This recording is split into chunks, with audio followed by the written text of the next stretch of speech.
go, the microphone is on. Welcome everyone, glad to have you all on board today. I'm your host, DrFox2000, and you're watching a VolcanoX live stream. And glad to have everyone on board. Yay, Doc! Thanks, Sophie. And yep, I hear you. Okay, cool, Sue, awesome. And thank you for the welcomes there from Colin as well, and everyone else. And Piggy says, hi. Hello's Dr. Fox, you're booming. Absolutely. We're trying. We're trying. And yeah, speaking of booming, my video that I put up earlier is just well, I'm absolutely floored. It's already got 2.6K in views, and I only put it up 4 hours ago, so just a little over 4 hours ago. So it is taking off, which is really awesome, and we will watch that video in a little slower format. The one that I did post was at 16 times the speed of the pyroclastic flows from Mount Merapi there in central Java in Indonesia, and we will watch it at 8 times the speed, which will be pretty cool. YouTube will find something wrong with it, Doc. Oh, I'm sure. Tom, they'll take any money I can get, they'll get. That's the way it works, isn't it? I'll be back to making $1.50 a video. Anyway, welcome everyone. First off, hello to our moderators. We've got Arizona Snowman and Piggy and CND Boy. I didn't see him yet, but I'm sure he'll be along. He's probably out chopping wood. And we've got, what? Oh, still no strike on the donkey. Good thing, Piggy. And also we've got Lucas Snow in, as well as Gary 24/7 Live. He's at Skies, and possibly Joseph Fields, Texas as well. I hope I got them all. I got Arizona, I got Piggy, I got C&D Boy, got Gary, got Bob, or hang on, I got those twice, and and Lucas and Joseph. Yeah, I think I got 7 on my fingers and 6 mods. So we're all good. Anyway, glad to have you all here, moderators. Thank you. And although I don't think we'll need to have you guys on board, but you know, it is what it is. Always nice to have friendly chat and stuff like that. So we don't mind that. Yeah, 7 fingers on one hand, Sophie. No, I'm kidding. I only got 5 on my left one. 7 on the right. No, I'm kidding. A total 10 digits, all right? And that's the way it works up top there. Anyway. Oh, a wonderful day, though, and I'm very, very happy that that video is taking off. And since that is going to be kind of our feature today, let us go over, and by the way, this is the secret volcano on the screen for anyone who has any inkling as to where that might be. And remember, I'm a fox. It's a trickster thing.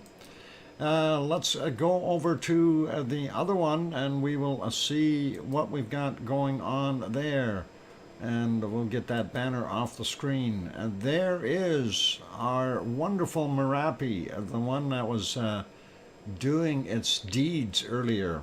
And of course it is nighttime there. It's 3:54 right now, and they are in the future, of course, on the 12th already, for those who are over the international dateline, of course, and will be in the future as well.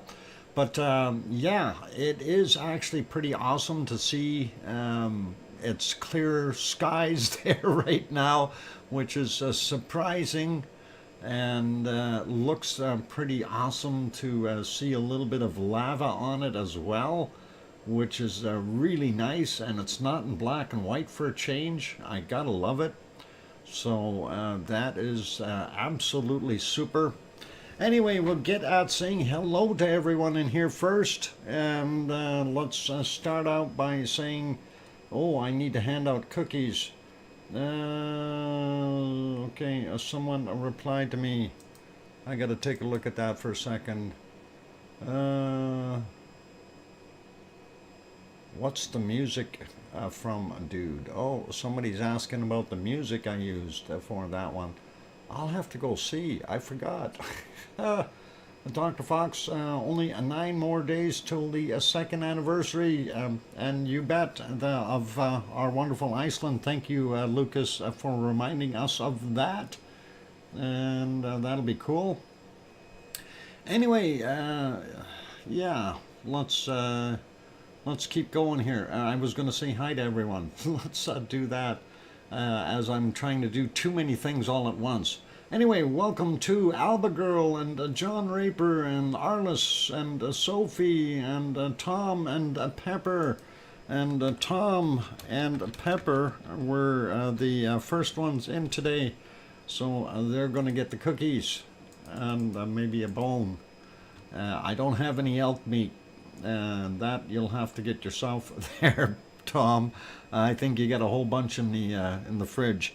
But yeah, we'll take care of Pepper that way, and there we go. So that is fixed up, and let's see. Brian Perfectability 999 also here. Dave Cruck on board. Did I say Alba Girl? Welcome. King Colin Deadman here. Hermione and Fluffy is here. Sue is here. Kevin Williams on board. We got Arliss already. Okay, scrolling up to see who else we got. We got Dave Cruck. And John Raper is here. Welcome. Did I say Kevin Williams? I don't know. So many times in here. There's One Fish 26-1. Welcome, One Fish. Glad to have you on board. And let's see. We got the King already. I'm going up looking for more names. John Raper we got. Mariano. Welcome. I'm glad to have you on board. Still scrolling up looking for other wonderful people. And who else we got in here? A lot of chatting going on. Did I say Sue Hayes? I think I did. What? Yeah, she is. I'm trying to get that. Okay. Not sure what's going on here. Everybody keeps throwing me emails. Oh, I see, Piggy. Yep, brooding time, okay. Yeah, let me keep going with this, and then we'll talk about Piggy's new bird, who is brooding her eggs. She got a new,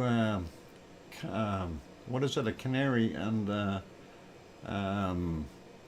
within a couple of days she built a nest and laid 3 eggs. Which was really awesome. So Layla is in the house as well. Welcome, Layla. Still scrolling up here looking for other names. Trek 15 is on board. Welcome, Trek. Good to have you back in here. And still scrolling up. We got, who else we got? Scrolling, looking for more wonderful names. And in case I do happen to miss yours, you can yell at me. And let's see, we got Liz Markman Moyler is back. Welcome, Liz. Glad to have you on board. And who else is in the house? Janice, welcome back, and good to have you back as well. And let's see, who else? Judy M is in the house, and SCP Foundation Explained also here. Welcome, you guys. And still scrolling up, looking for more other good names. Aloha to Mark the Shark. Good to have you back on board. Dan is also in. Good to have you here. And I'm all the way to the top. I don't see any other names that I haven't mentioned yet. Looking at the bottom, I see Jane Mary is also here. Welcome, Jane. Wormhand popped in. Good to see you there, Wormhand. Did I miss anyone else on the bottom here? You don't see others that I may have missed, but if I did not see your name, it was not intentional.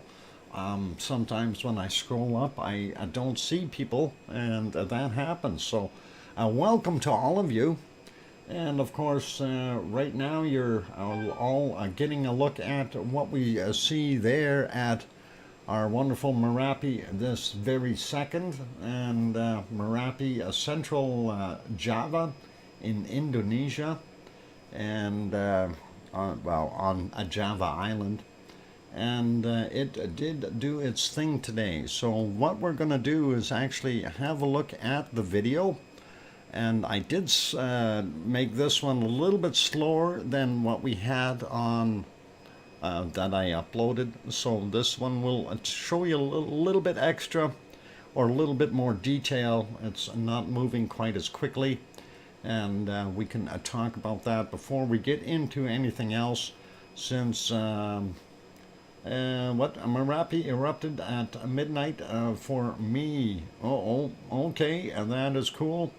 Anyway, let's look at that video. So here it is at 8 times the speed, and you can see that pyroclastic flow just coming down. And of course, those clouds are in the way, which really kind of mess things up a little bit, but you can see how big and how quickly that flow came down. Even at 8 times the regular speed, that material is still traveling somewhere between 400 and 600 kilometers an hour down this side of that hill. And the temperatures on a pyroclastic flow like that is plus 600 degrees Celsius. In other words, you do not want to be in the path of that. It's, as somebody had mentioned, it's like if you were standing there, it's like lead coming down the hill, a molten lead, and it hits you. And that is just absolutely incredible. The amount of ash and tephra and rocks and everything else that were ejected out of this is just incredible in such a short period of time. Hey, Oz, welcome. I'm glad to have you on board. And let's see, did anybody else pop in that I missed? Anyway, looking at this, this is just phenomenal. And you see the, even at, 8 times the regular speed, it's moving like just really zipping along. So, like I said, some of these flows are in excess of 600 kilometers per hour coming down that hill. And if you were standing there, you got no place to run and hide. You're not going to get out of it. Was there lightning? Sophie, it's too light outside to be able to tell. I didn't see any. And of course, with the extra cloud cover, it was very, very difficult to kind of confirm if there was any lightning or not.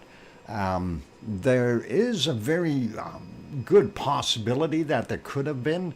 Merapi is not one for having a lot of moisture in it, though. Not quite as much in the H2O content, if you will, as far as the eruptive material. It seems to be a little bit more of what we refer to as a deep magma cycle coming up. So, very interesting, though, to see there's another one of those bursts. And again, the way it comes down that hill, it is just incredible. Terry B, apparently the pyro flow only stopped 600 or 6 kilometers from the village at the summit too. Thanks for throwing that in there, Terry B. That was one of the things that I did hear, that there were no people hurt or anything, which is good so far. There may be some reports later on that we hear of But I'm hoping that there were no tragedies for anyone, and that is important. I never like to see anyone get hurt when these things pop like this. And of course, if the people there, the volcanic association, tells them ahead of time, hey, that this thing is rumbling a bit, clear out, that people take heed and do exactly that. One of the other comments that was thrown in earlier was that this is kind of the scenario of how Pompeii would have taken place in very quick succession, and that's something that you always have to think about. Scott Hartman, thank you for throwing in that 5-pack of gift for memberships. That is very kind of you. Scott, I'm just writing that down. And thank you very much, and congratulations to Tony Miller on Maui, Ray Jensen, Tony Flabby, Killen, and Kimmy Lambert. Congratulations, Kimmy, as well. That is awesome that those good people got that. And there's another one of those flows coming down that hill, and very, very quick, very, very awesome. Lots of power in there. No, Kimmy Lambert, not Ambert. Lambert. Kimmy Lambert. And Kimmy actually changed her nickname to something else, but that's okay. She'll pop in one of these times. Anyway, there were multiple eruptions or flows from this single eruption, or multiple bursts, I should say. And it's scary to say the least. But I'm happy though that so far, what we are hearing is that nobody has been hurt. That yes, we just heard that it got within 6 kilometers of some of the villages there, and I'm sure that they would have been inundated with some of that ash that was airborne. And of course, that creates issues. Hopefully, not really major ash. Anyway, that was when they were having trouble with the camera. It actually disconnected on them, and then they got going again. And then they changed the view and put the graph back in, the seismic graph, to give us a better idea of what was going on there. So that looked pretty awesome. Anyway, yeah, so this eruption is pretty wild, pretty fantastic, and in a way kind of overdue. We haven't seen one like this for a little while coming out of Merapi, so definitely it was time. So that was the video. I hope you guys like that. So far, that's what we heard. No injuries, and nobody got hurt. Let's go back to the live shot, and this is the live shot right now. And actually, when you're looking at the chart here, you can see that they did have some seismicity going on right now, and we do see some extra flow and activity. You see some lava coming down those gullies that have been carved out from the previous flows. So pretty awesome to see that. And hopefully this thing will, not go crazy on us, and that would really be nice.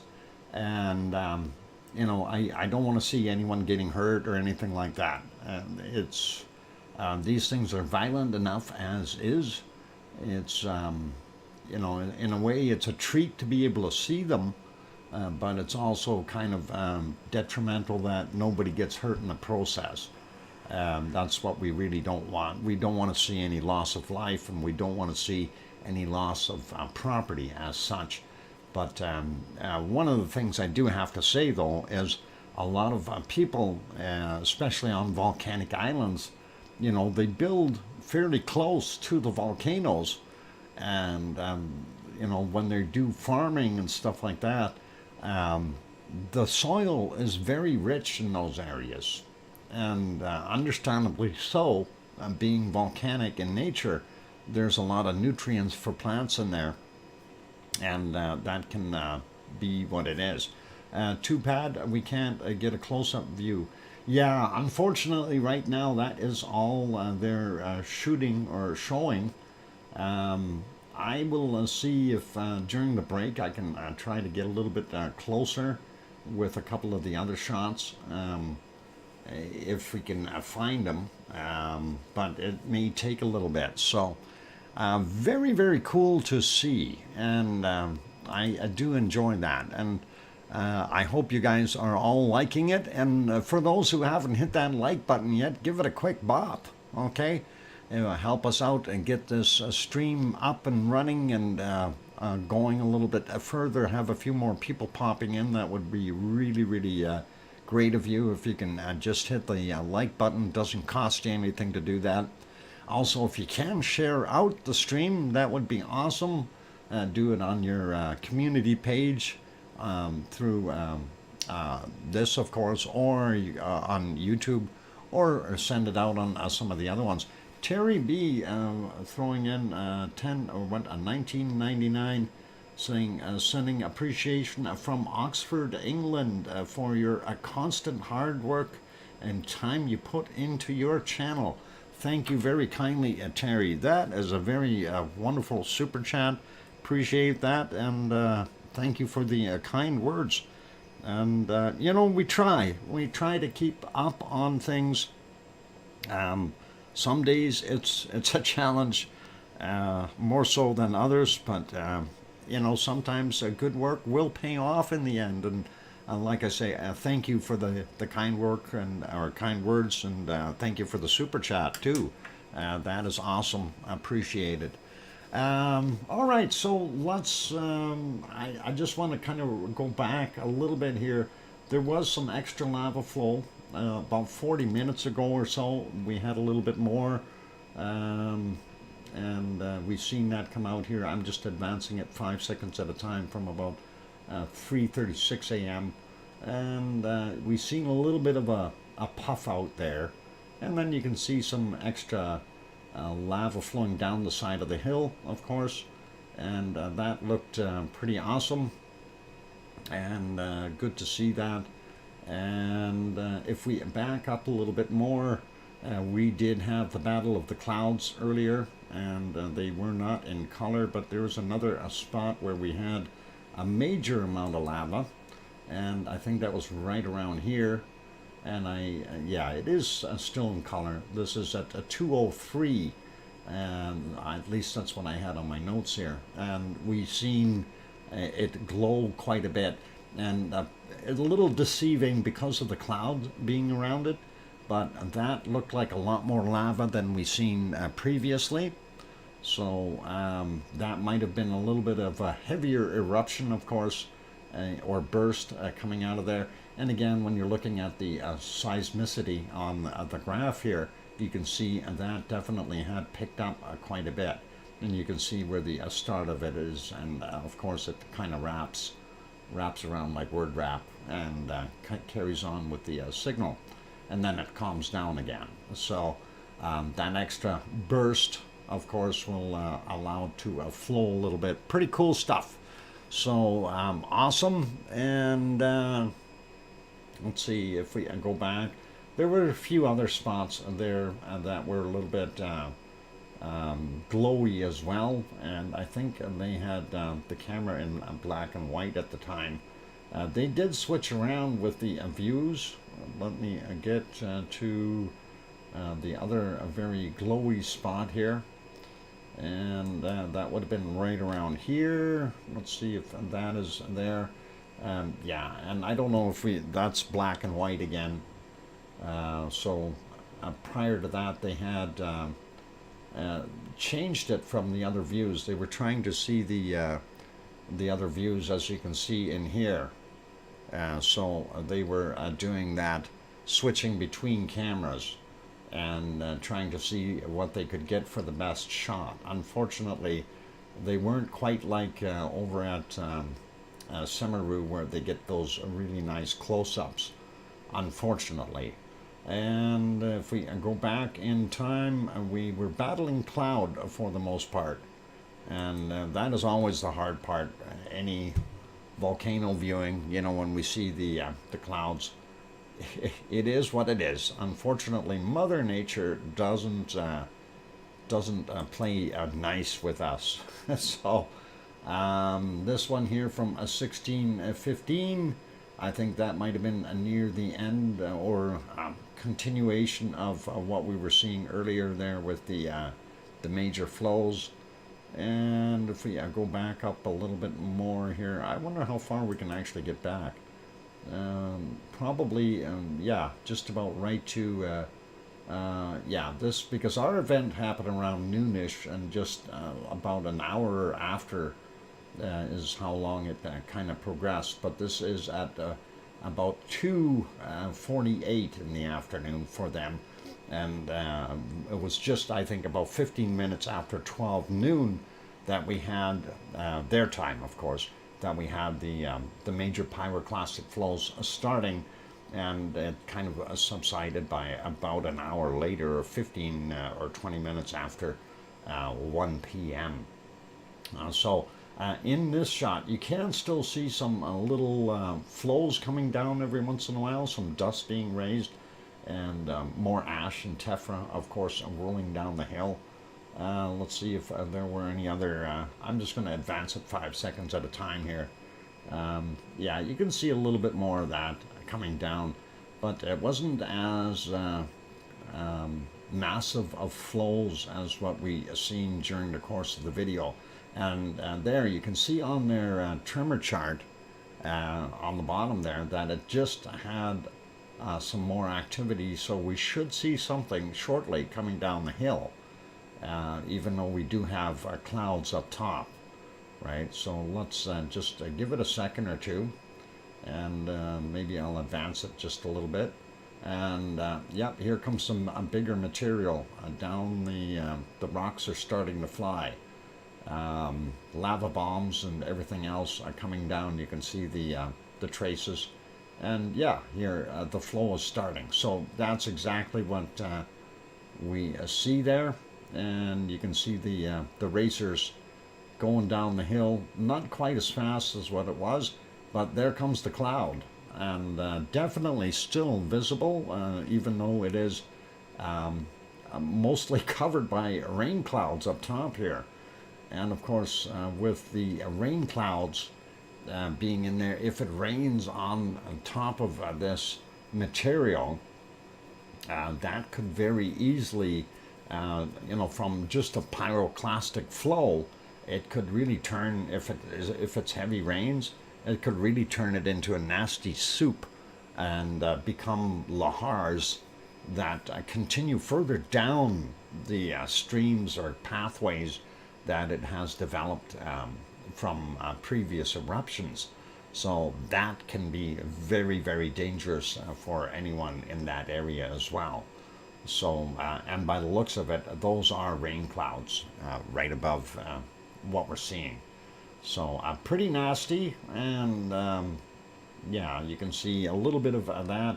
I don't know if we're going to see too much more from there. I am going to advance it a little bit here and see if we notice anything else. And let's see, just don't see anything right there. If we go in and try to, yeah, that's when it got into the cloud, and unfortunately it's pretty hard to see when it is in the cloud. And I see the cameraman was trying to grasp whatever he could there, just not being covered by cloud material, right? So unfortunately, not the greatest, but yeah, that is. And you know, when you look at this shot, I mean, I automatically look and see how much ash is laying there. And I don't know if you guys notice that as well. Some of that lighter and darker material is all ash, and that is definitely doing its thing. And of course, as he zooms in, any little bit of wind on the camera will make it shake and stuff like that. And there, that gives you a good idea of how far he's actually zoomed in. So pretty decent to see that. And I hope everyone is enjoying that. Thank you for the 5-minute warning, Piggy. And I'm hoping that they will be okay there. Let's just scoot ahead a little bit here. They did show another spot where they were showing the other view. And let's see if we can isolate that one real quick by going like this. And there you can see this is the other one from a different location. And of course you can see the height of that plume going up, and that is pretty nasty, and that is pretty cool. Sue says, thank you for bringing this to us. You are most certainly welcome, and I don't mind doing this. My interest is exactly there. I love volcanoes and Mother Nature and watching what happens with our wonderful planet. And sometimes our wonderful planet isn't so nice to us. Pardon me. This is why we're here. There you go, John. Awesome. Anyway, let's leave Merapi be for right now. We will put that back on live, and we will continue to monitor it and see what is happening. That, of course, is my cropped version. It's not really a super good picture, but if I go back to a normal view, that's what it is. Actually, in the crop view, you can see a little bit more there up in the top. Looks like a V or a Y. Okay, and a little bit more of the stuff coming down. It's awe and wonder, Dr. Fox. It is absolutely wild, and that's our planet, though. It's a very dynamic location. We have to conform to what Mother Nature brings us, not Mother Nature conforming to us, unfortunately. And for Astra 2023, we will get to talking about Astra after the break. And I think what we'll do real quick, though, we do still have time to pop over and have a look at I want to get over to the other ones here just to cover the rest of what I've got in this one. And of course, interesting looking sky this morning at Mount Ruapehu in New Zealand. Very pinkish looking. I thought that was kind of cool. And they did have kind of semi-clear skies there. Nothing happening at Mount Ruapehu. It is quiet. So we will leave that one be, but at least we can see it. I don't know if they zoomed in on it at all. Oh, yeah, they did. This is a little bit a closer up view. And he's scanning across it, looking at the top of it. If I advance that, I don't know what the heck he's looking for. Skiers or mountain climbers or goats or something. No idea, but not seeing anything coming off of Mount Ruapehu. There's another decent pan across it, looking for any kind of a plume coming out of it, and we don't see anything there. And if we advance that a little bit, let's see. Oh, he's zooming in somewhere else. Maybe there's somebody climbing around up there. Who knows? A little puff of a cloud there. Nothing there. So let's. And of course, there's the time clock. 8:30 this morning is when this was happening.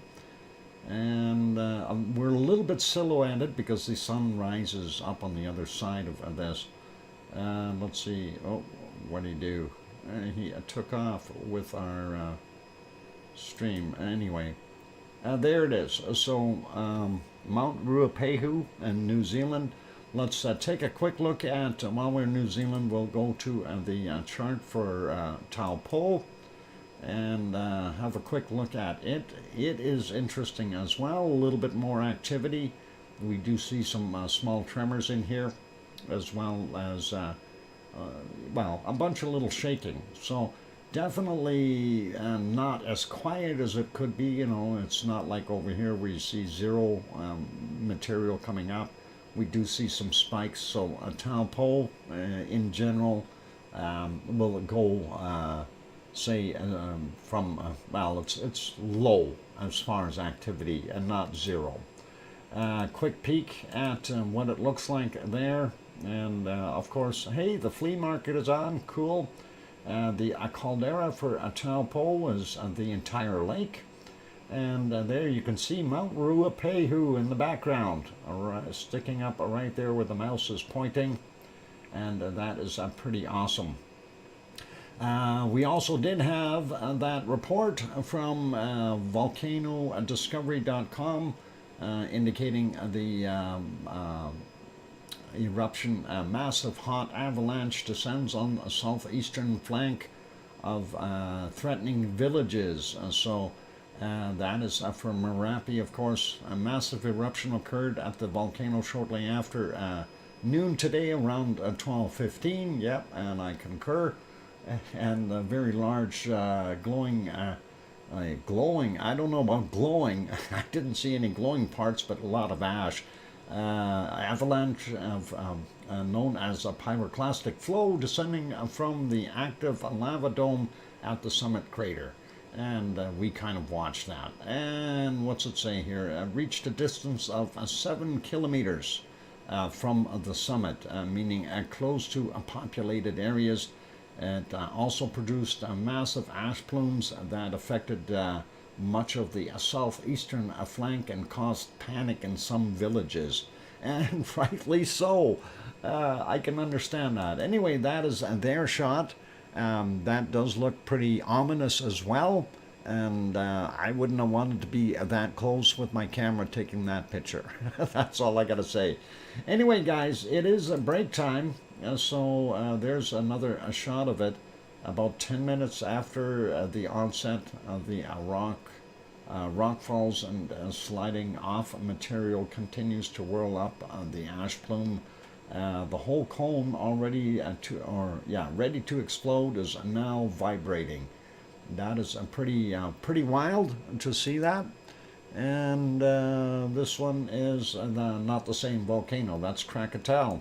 Let's leave that be, and we'll put you back on here for the duration of the break.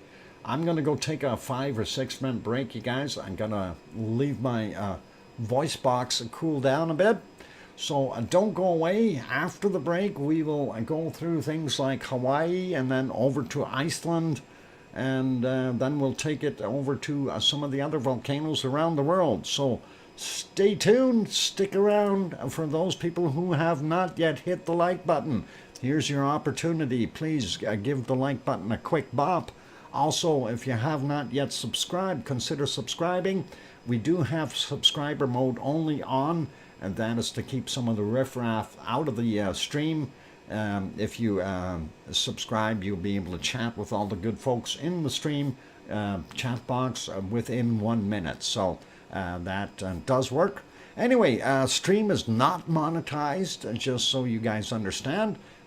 So you shouldn't be seeing any commercials or anything like that. On that friendly note, I'm your host, DrFox2000, here in Edmonton, Alberta, Canada. I will be back in 5 or 6 minutes. Don't go away. Thanks.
I am back. Welcome back, everyone. I'm your host, DrFox2000, here in Edmonton, Alberta, Canada. And of course, you're watching a VolcanoX live stream.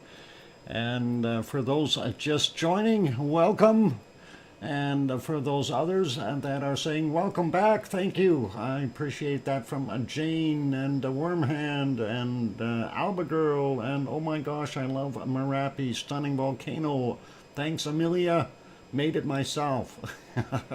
And thank you, Sue and Piggy and Hermione and Fluffy and everyone else. That is awesome. So, yeah, it's Sharon Stewart even says, I hear you, Dr. Fox 2000. Thanks, Janice, as well. And all cool. Okay, what happened? That just ended on us. They stopped streaming, but that's okay. We will go over, we were going to go elsewhere anyway, so let's do that right now. We're going over to Hawaii. By the way, that is our mystery volcano picture today, and you guys can ponder that one and think about it. It'll be pretty interesting, and we'll see what happens. And anyway, we'll get back to Merapi. We'll see if they get to show that again afterwards for us. I hope they do, and that'll be really cool. Anyway, mystery volcano on screen. Yep, for those that will guess later. And welcome, Frosty username. It's Jeff on Earth. Yeah, deaf. I don't know. Linda saying, Dr. Fox, you cook up an awesome volcano. Can I have the recipe? Well, no. It's got top secret spices in there and everything, you know, just like McDonald's. 2 all beef patties special sauce that we use, and the lettuce and the cheese is pretty normal, but anyway, let's get at it. I gotta find myself. First off, where the heck am I? Well, our wonderful Hawaii. It's raining in Hawaii. It's not doing that good. Let's take a look at that. That is what's going on there right now. Rain, rain, rain. And when we have rain, we have a really hard time seeing anything in that wonderful lava pond. And of course, that is what we're supposed to be looking at here, is the west lava pond in Helemaumau crater. And as you can see, I backed that up about 4 hours, 4.5 hours. You can barely see anything because of all the steam there. And that is the problem. So because of the rain, and that'll get you a lot of steam happening as the water evaporates very quickly when it hits the hotter surface of that caldera floor. You're in what? Edmonton, Noodle. I'm in Edmonton, not Edmonton. Noodle. Oh, did I say something else? I want to be in some place and warmer. I want to be in Java. Can I be in Java? That'd be pretty cool. And that is awesome. Anyway, let's take a look at a couple of shots from our wonderful Helemaumau crater out there in Kilauea on the big island of Hawaii, in the state of Hawaii. This, of course, was from earlier today, and that was from 8 a.m. And I bet you it doesn't look like that right now. This is when the rain first started, unfortunately. And let's see. Oh, this is what it looks like right now at 11:40 Hawaii Standard Time. There's our lava pond, the old vent here, the old west vent. And then, of course, out in the back area here, you see that southeast lava lake that is no longer. It's all dried up or cooled off, lavaless. Well, it's all lava, but it's just no hot lava in there like what we want to see. Anyway, that's what we're looking at right now on at the crater. Lots of steam coming up. The other shots, this one from 8 a.m.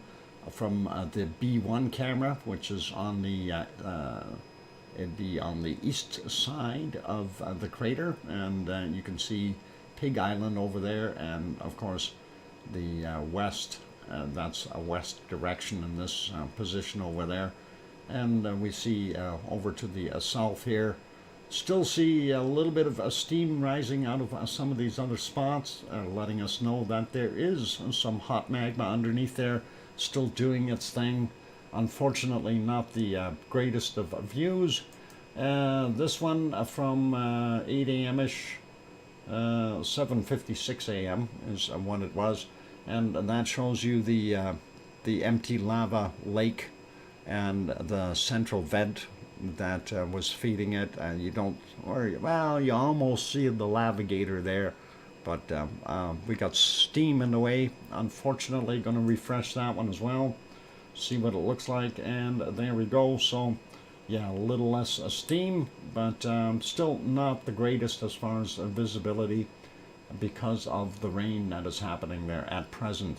Let's take a quick look at the thermal, and this is the thermal from 9:46. I tried to get a newer one to see if there was anything happening down in the front here, and we do still see this spot glowing quite a bit.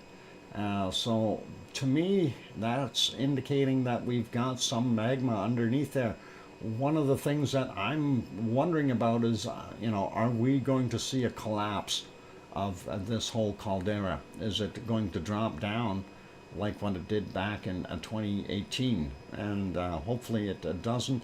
We do still see some fairly hot residual lava sitting there. It's in a cooling process, but it is nowhere near as hot as this spot. So that is a good indicator that we do still have some really hot stuff sitting underneath there. And unless it drains out somewhere magically, we're going to continue to see that. Anyway, that is the present, well, that's not the present view, that's from earlier. We can still see that, what we refer to as the atoll area. The ears have fallen off of our frog appearance, and at least the one over here. So we are seeing more degradation and more crumbling, some extra new cracks in here. Hard to see that on the shot, but we are seeing more cracking, and even over here it's noticeable. So this is starting to sag downward, and that is likely due to a loss of material underneath it. Most of this crust lava that is on here is literally floating on top of the other old or the other magma. That's really what it's doing. Here daily, I usually don't chat too much because I watch through the PlayStation. Okay, and Valerie, not a problem, and welcome. I'm glad to have you on board, and nice to have you there. So that's all good. Also see Gaines made it in. Welcome. I'm glad to have you here as well. All right, let's leave this guy be and let us go over to Iceland, and we'll see what's shaking in Iceland, you guys. So let me just get those screens up and running, and we'll have a quick peek at Iceland and see how it is doing. And there we go. There is our city of Reykjavik, and of course that is the capital city of Iceland. We'll go back about 10 hours to give us a good idea of what it looked like there today. And not a bad day, very clear skies. So if you're planning to go, that would have been, today would have been a good day for you there in Iceland. And we do still see some snow on the mountains in the background here that hasn't all melted away. It's actually been very cold in there. If somebody wants to bring up the weather, just exclamation WR real quick, just to see what the temperature is there. Terraz Z, I don't know if that's right, but welcome. Glad to have you on board. And yeah, thanks, Sue. That'll work. If we'll see. Bill Kimmel is also here. Yeah, -9 degrees Celsius there in Reykjavik right now. So that's kind of what we've got, and that is awesome. Iceland is amazing, yeah, but it's cold. Right now it is anyway.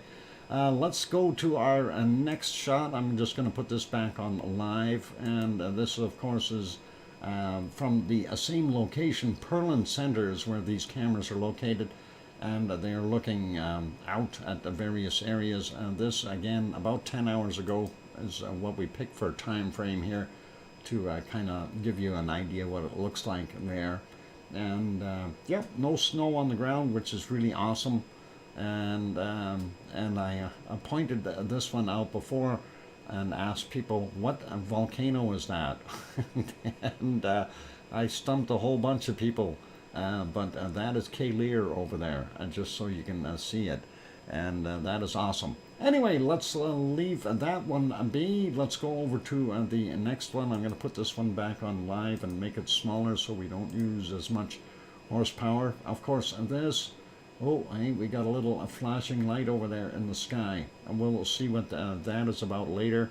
Anyway, we'll back this one up just about 11 hours and 45 minutes ago. So the big ice mound that you see, for those people who aren't familiar with this, that is the volcano Katla.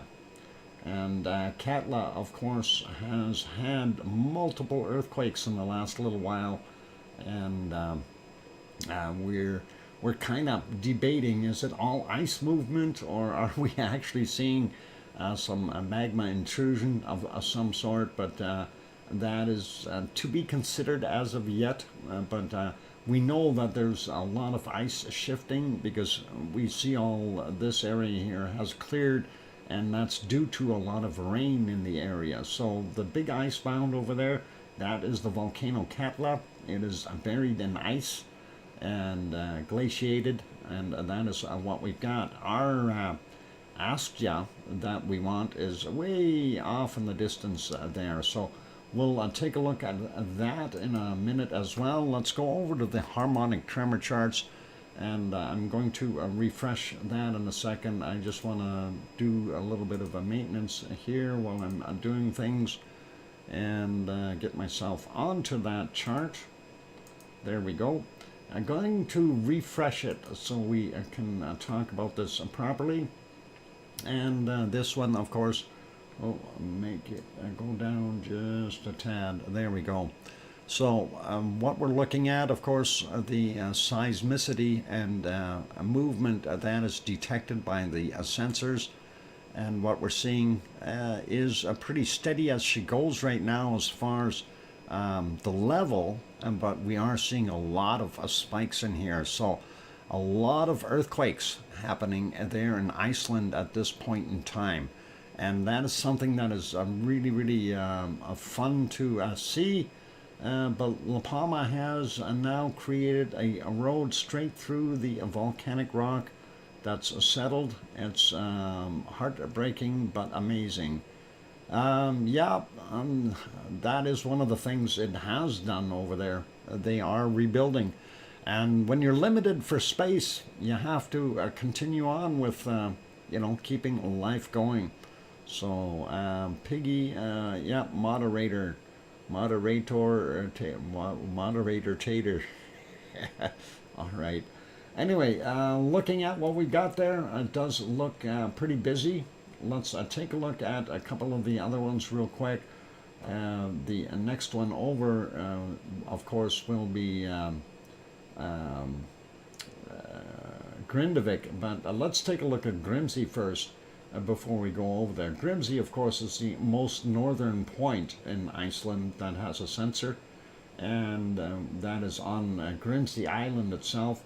We see a very big decline, well, not huge, but it is a decline going down as far as seismicity and stuff. So let's go and take a look here. This is a Grindavik chart, and Grindavik is to the southwest of Fagradalfjall. And the reason we come up and start with Fagradalfjall is, of course, that is where Ragnar is, a wonderful volcano, and Siggy Fisher as well.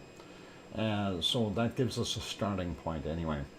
Looking at this, we did see some quake and some heavy lower level seismic activity down here could even be magma movement.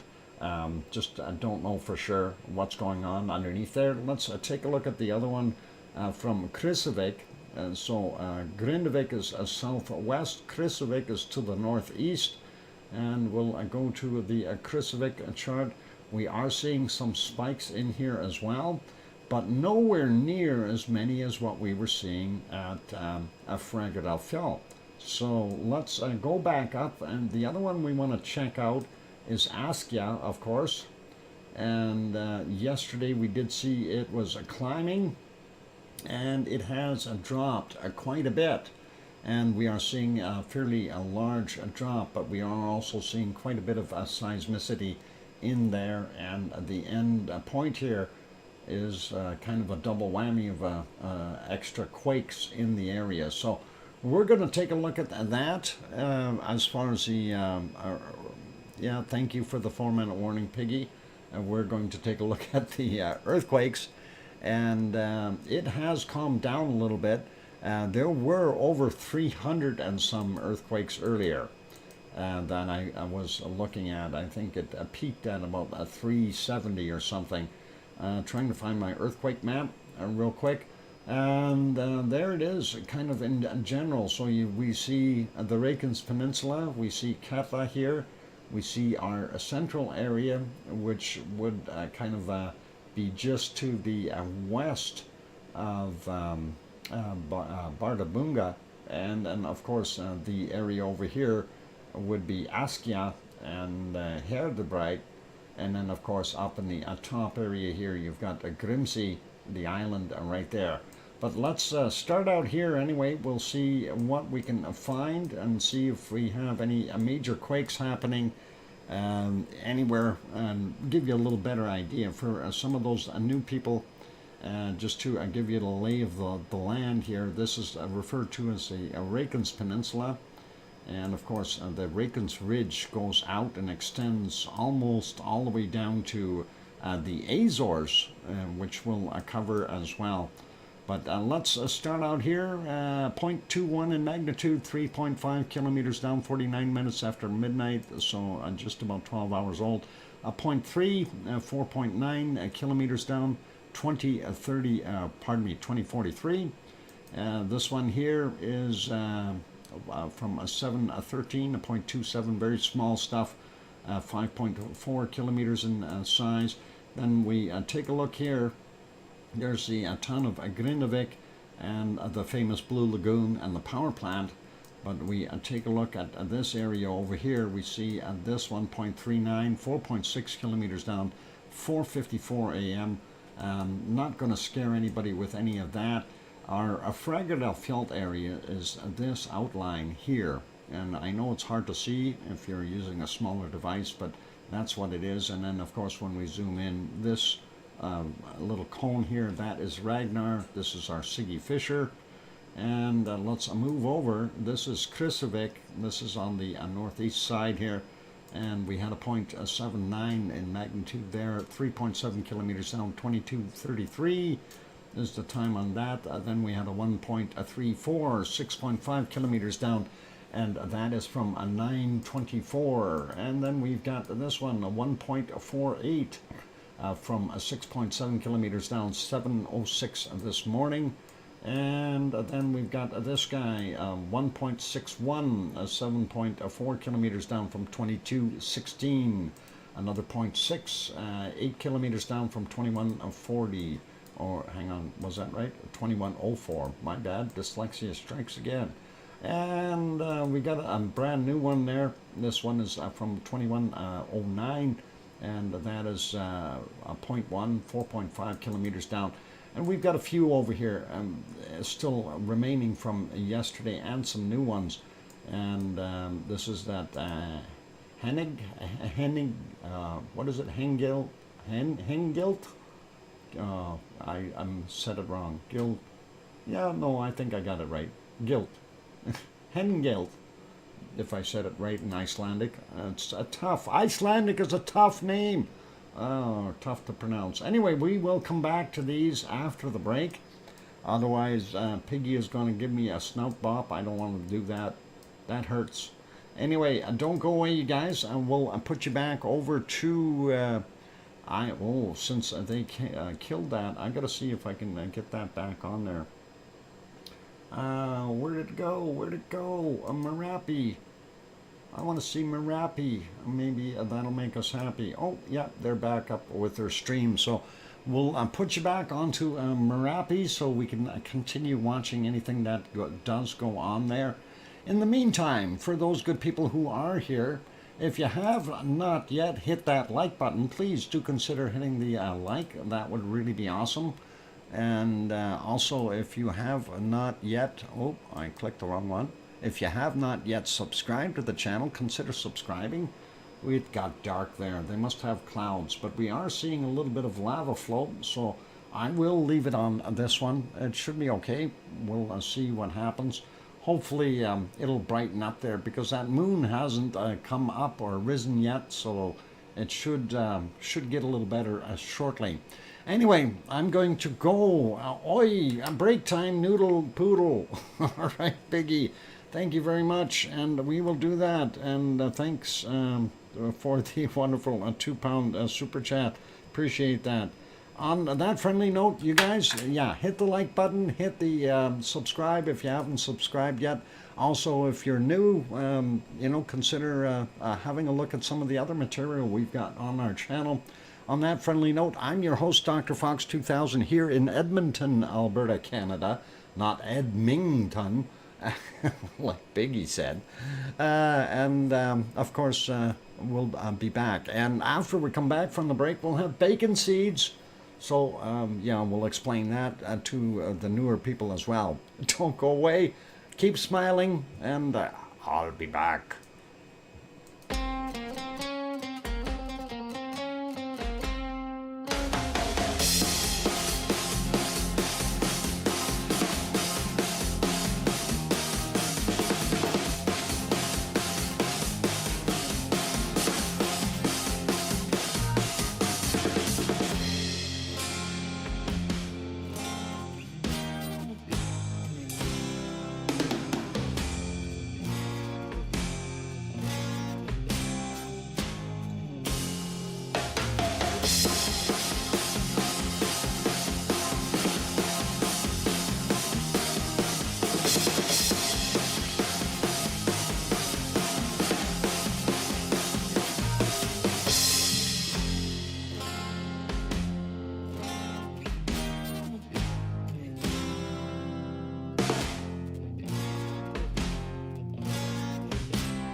And there we go, the microphone is back on, and thank you for the welcome backs from John and Scott Hartman and Piggy saying loud and clear.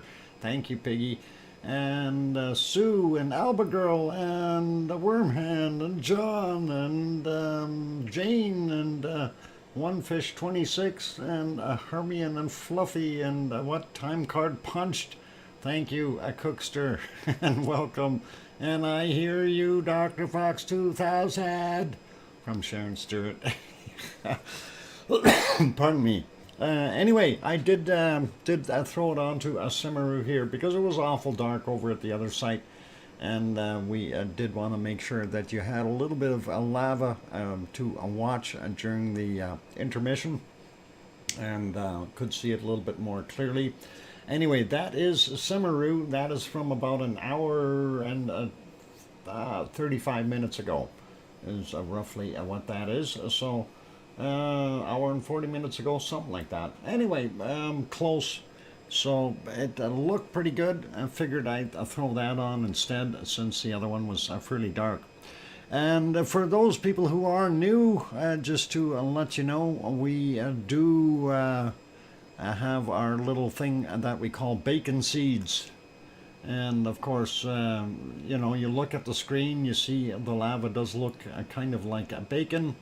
And of course, where do you get bacon from? You get bacon from bacon seeds. So this is a special little thing we always do here every show. And Piggy sends us bacon seeds all the time. And you'll catch on pretty quick if you're very astute like the rest of us in here. And here comes some bacon seeds. So we'll try not to make this too long. Then we'll head back over and take a look at what we've got happening. By the way, just wanted to mention my video that I uploaded. It's at 10.5K. And wow, I'm floored. Seriously floored. And I don't know, what do you call a viral video? At what rate? I've never had 10,000 views or 10,500 plus views on a video in about a 6-hour period. So to me, that's kind of going like a mini viral, I guess. So pretty awesome to see. Anyway, let's not hang on here, and let's get over to the bacon seeds before I forget what I'm doing. I was being yelled at during the break by a squirrel, and I had to give him another cookie. Anyway, here's our first bacon seed of, well, that's the last one from yesterday.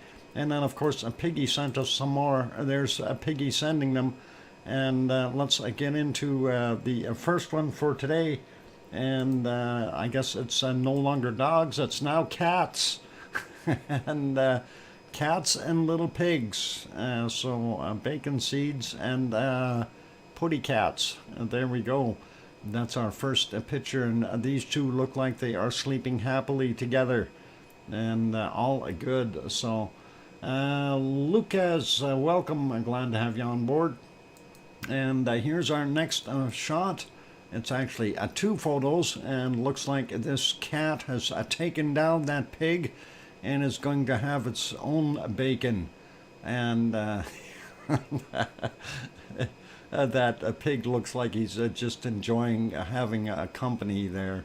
That is awesome, and that is really a nice set of pictures. Love the way that cat and the pig are sitting there on the right side. The cat like, yeah, so what do you want? I'm sitting on top of my buddy. Anyway, that pig does look like he's enjoying what the cat is doing there. Friends, anyway, next one is this. And again, another pig and a cat together. And they look like, oh, hang on, the pig is walking the cat. It looks like the cat is on a leash, and the pig has the leash in its mouth. So, yep, the pig is walking his little pet cat. That's pretty cool. And next photo is this one. Oh, you gotta love it. And that cat is enjoying getting a snout bopping from that piggy, probably going, ooh, but it's smiling, so it's got to be okay. Anyway, beautiful shot, you guys. Gotta love it. And let's carry on. A lovely snout bob. Yep. And here's another one. And of course, this little kitten is sleeping with his piggy. And he seems to be very comfortable there as well and enjoying the warmth. Kitty pork. Yeah. There you go, Oz. That is awesome. And let's get to our next one.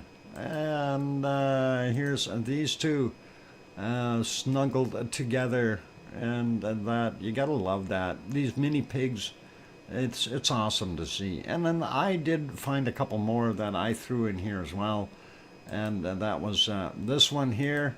And this is, of course, the same little kitten with that pig. And that's not exactly a mini pig. That one looks pretty big.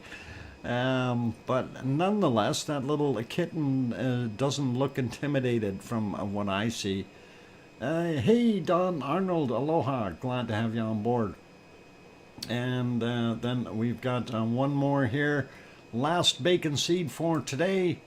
And this one is, this is literally a hogwash. Okay, how do you clean your pig? Well, this is how you do it. This is a hogwash going on. We got another one here.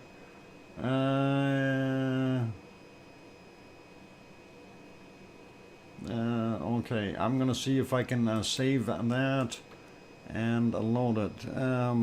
Just give me a second there, Duchess, and I will see if we can put that up there. All right, let's just throw that up. Anyway, this is okay. Duchess just sent this to me, so give me a second here. I'm just gonna throw that in there, and we'll see if we can locate it really quickly here. Where did it go? I just saved it, and it didn't show up. Why did it not show up? Hang on. Did it not save in the right file? Let's double check that. Save as picture and bacon seeds, and that should be straightforward. Why did it not save? There it is. And save. Yes. Okay, my computer is not allowing it to show up here for some reason. Let's try that one more time. Let's see if I can load it up here. If it doesn't load, I think we'll have to see what we can do later on. But no, it doesn't want to load for. Oh, hang on, there it is. It did load this time. So, all right, this was from Duchess of Elements. And it says, hey, Dr. Fox, I heard from Duchess that you are now known as Sir Dr. Fox. Ah, gee, I've been crowned and knighted or something. That is awesome. Okay, very cool. Thank you, Duchess of Elements, and that is awesome. And it was even crowned by a pig. So thank you very kindly, Sir Doc. Yeah, there you go. That's our bacon seeds for today, you guys. So yeah, that is awesome. And we will leave it as that. Let's get back over to taking a look at our earthquakes. And we wanted to have a look at the ones in Iceland. I'm not going to go over all the ones here. We'll leave that little swarm be. The next area that I think is more important is having a look over here at Katla and Eyjafjallajökull. There I go. I said it. Anyway, we've got a 1.2, 4.5 kilometers down, 3:44 a.m. Then a 0.7, 5.2 kilometers down, 6:17. Not going to go over all of them. The bigger ones here, 3.13, and that is 1.079 kilometers down. That is below the ice level, so this is not ice movement there, and that happened at 7:02 a.m. There's also another one right beside it, and this one is a little bit shallower at 549 meters. And again, I don't believe the ice is that thick in that area, but that's a 2.03 in magnitude. A 1:25 a.m. is the time on that. We also have this one over here, a 1.5. That is a surface quake, 135 meters down, likely ice, and that is 15 minutes after midnight that happened. And I'm not going to go over all the smaller ones in the area, but that is, of course, our wonderful Katla right there, the big ice mound we looked at, and that's what's underneath there. So we do have some activity there. We also see a magnitude of 6.6 kilometers down from 3:23 a.m. Then we've got 1.4 over here, and that is 2.2 kilometers down, 23:16 is the time on that. 1.7, and that is 11 minutes after midnight. 4.6 kilometers down. Then we've got a 1.2, a 1.6 kilometers down from 125. We'll leave the other ones be. I'm not going to go through every quake, otherwise we'll be here for a week. Looking at some of the other areas, we do see, and this would be our wonderful Grimsvatn right in here. We do see a 0 there, 6.4 kilometers down at 1:50 a.m.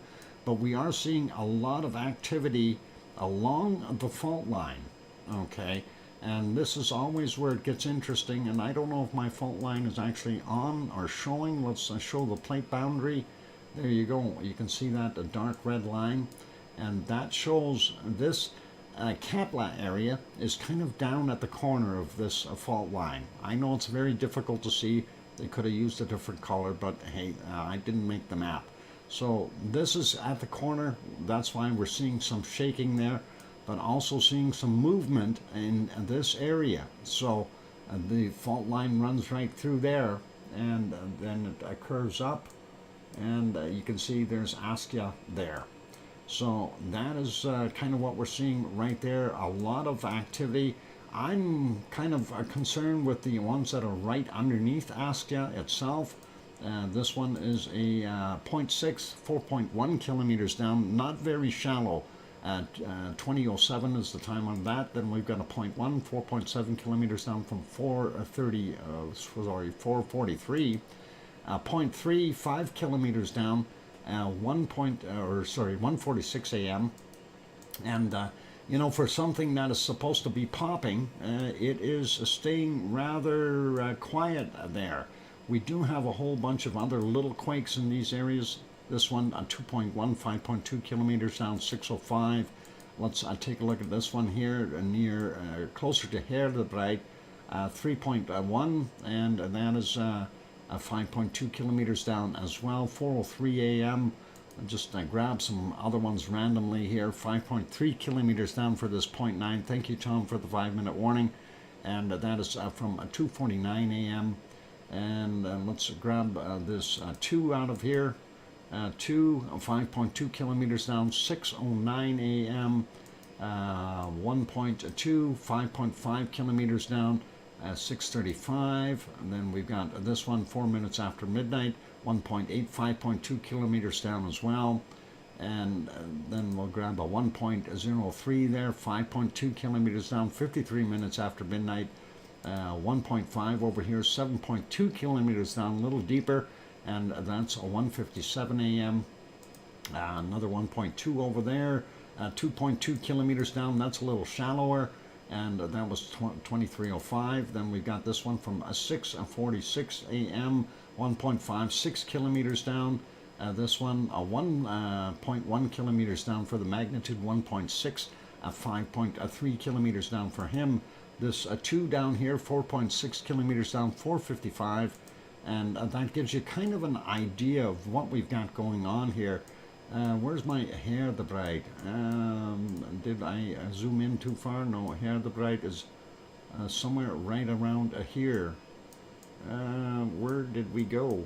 Hang on. There's Askja. There's hair the bride.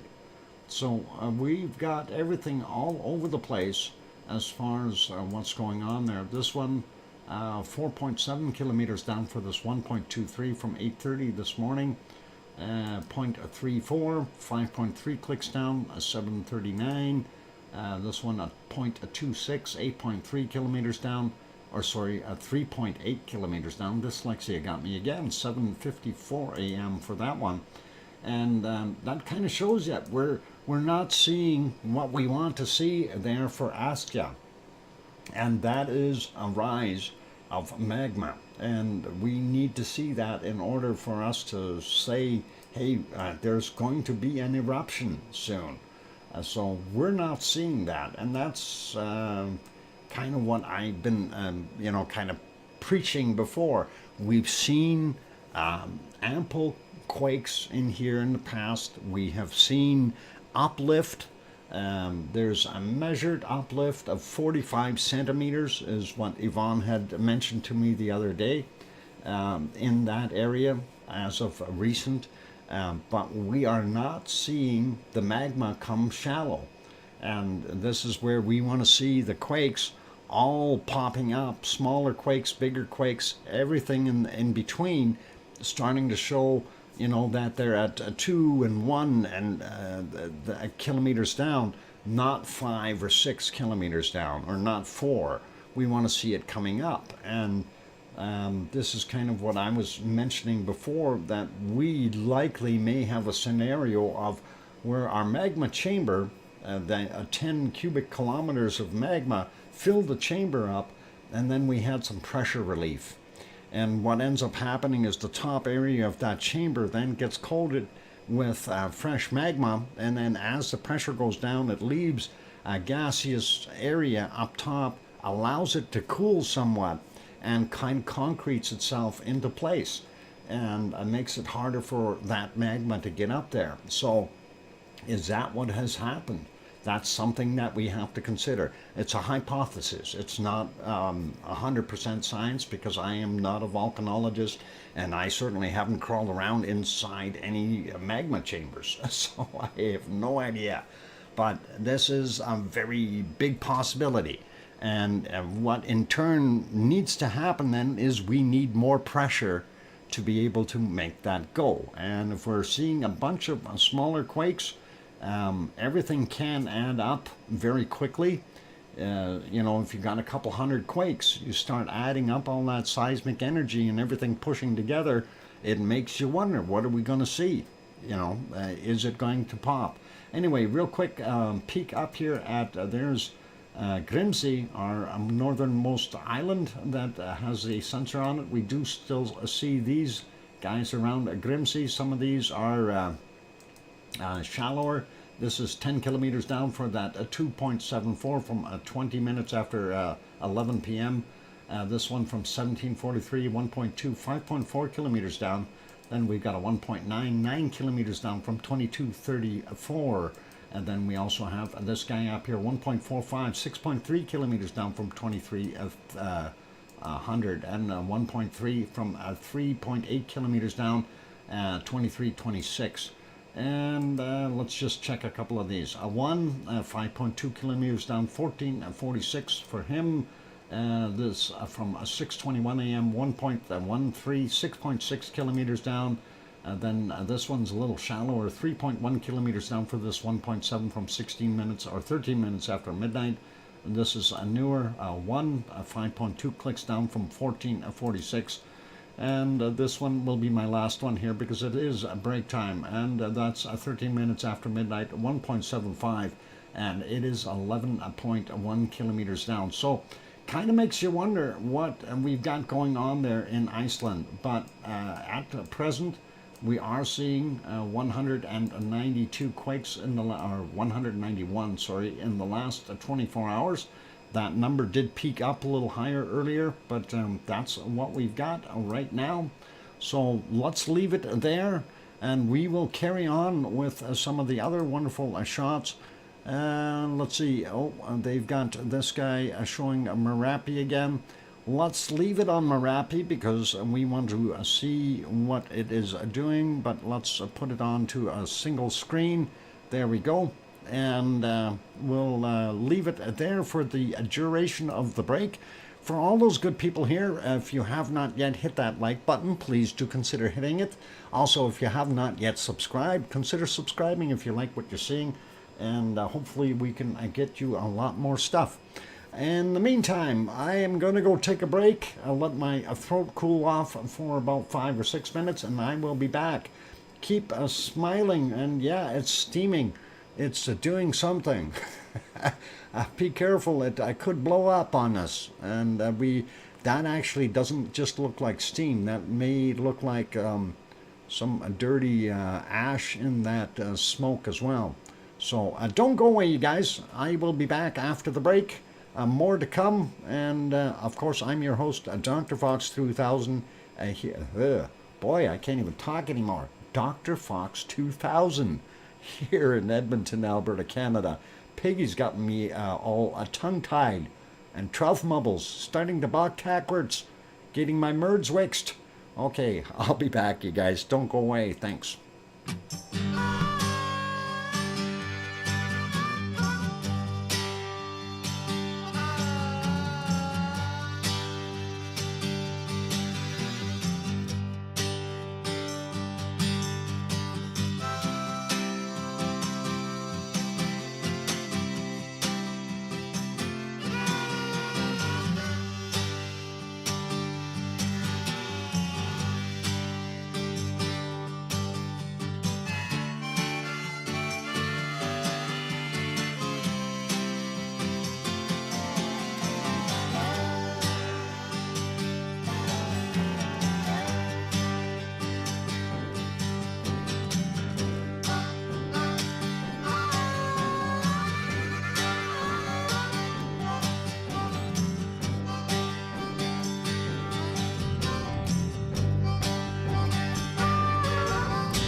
microphone is back on. Welcome back, everyone. I'm your host, DrFox2000, here in Edmonton, Alberta, Canada. And of course, you're watching VolcanoX live stream.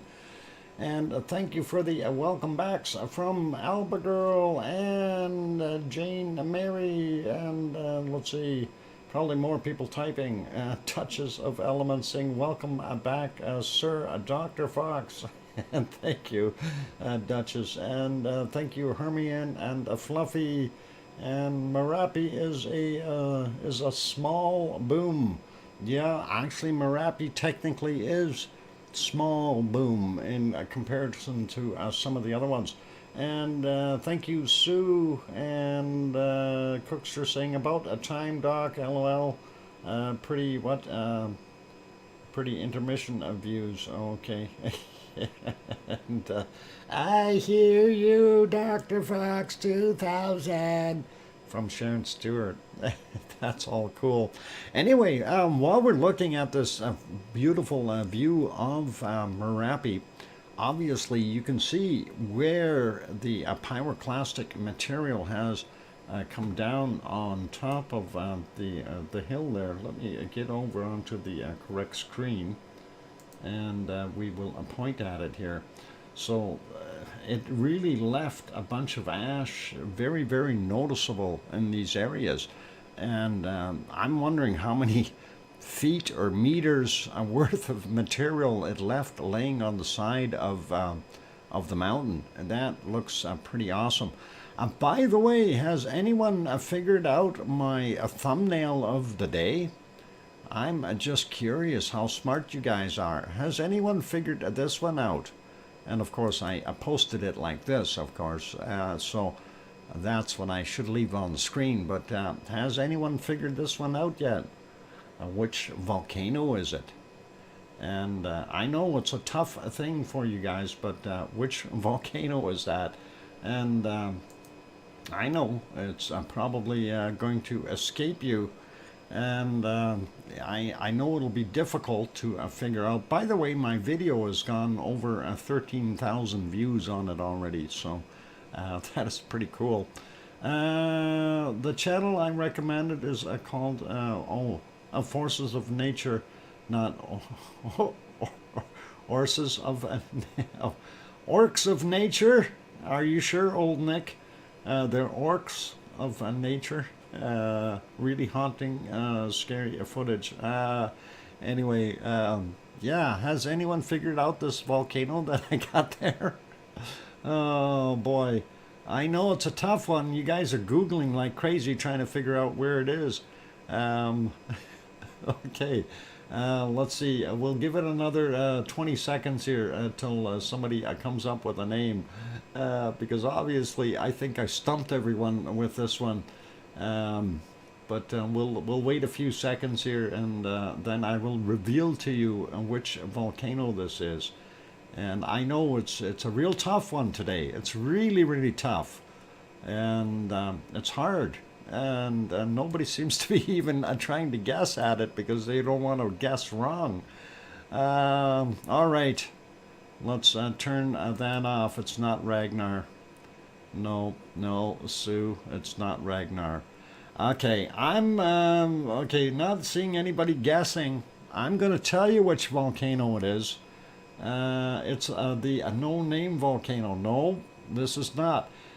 We've been looking at it all day long. Okay, I'm sorry, guys, but it's right there. All right, it's called Merapi. I knew it was going to get you guys. That is Merapi. You bet. It is Merapi. And I don't know who was daring enough to take that photo. It must have been done with a drone, but that is what it is. And yes, it was a trick question. I'm a foxy trickster. So a little bit of fun there, you guys, and that is all cool. And the monster telephoto, yeah, it's either that, yeah, or the drone. I'm thinking it might have been a drone. Yep, you were just showing Merapi. That's right. it's been Merapi all day long here, and that is awesome. So I'm very happy about that, you guys. And that is cool. So really, really good. A matter of fact, if we go back and let me do this, we'll take this off, and I will show you the other view. And take a look at this view right here, and you will figure that out really quick. Hey, look, it's a birdie. Anyway, never mind the bird. But take a look at that, and then that'll give you a pretty good idea what they were doing.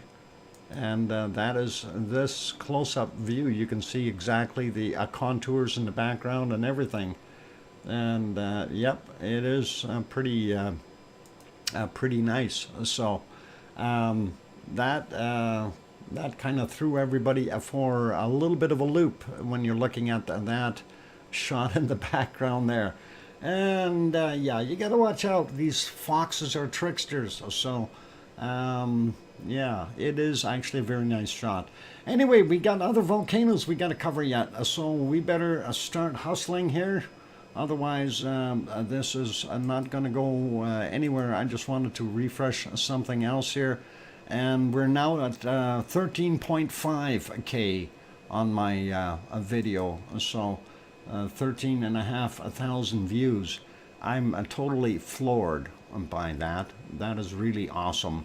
And I thank every last one of you that has gone over there and looked at it. That has really made my day. So anyway, we did look at Merapi during the break a little bit. Semeru during the break, and we want to get up to speed on what's happening at Semeru. I will get that going here.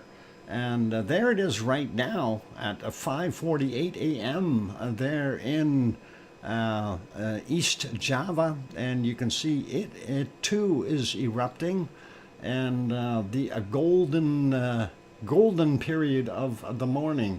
So a nice little bit of a plume coming out of there.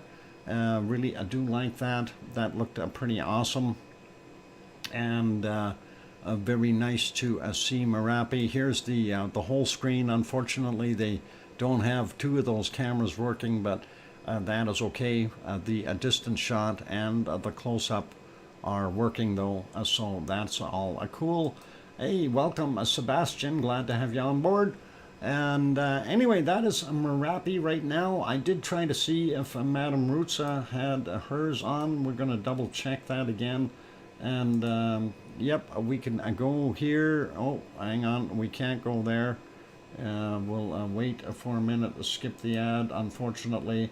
And we will fix that up. So that is Taal. Unfortunately, Taal, because we're looking across the lake very early in the morning. We have a lot of haze going on, but we do see a plume up here, and a Taal volcano is right there. It's not that tall. Get it? Taal. It's only 1,030 feet tall.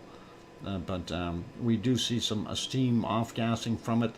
And unfortunately, a Taal lake is very foggy this morning, so visibility not that great, but at least we were able to see it. So that is all cool, and we will continue on. I don't know what I did not know.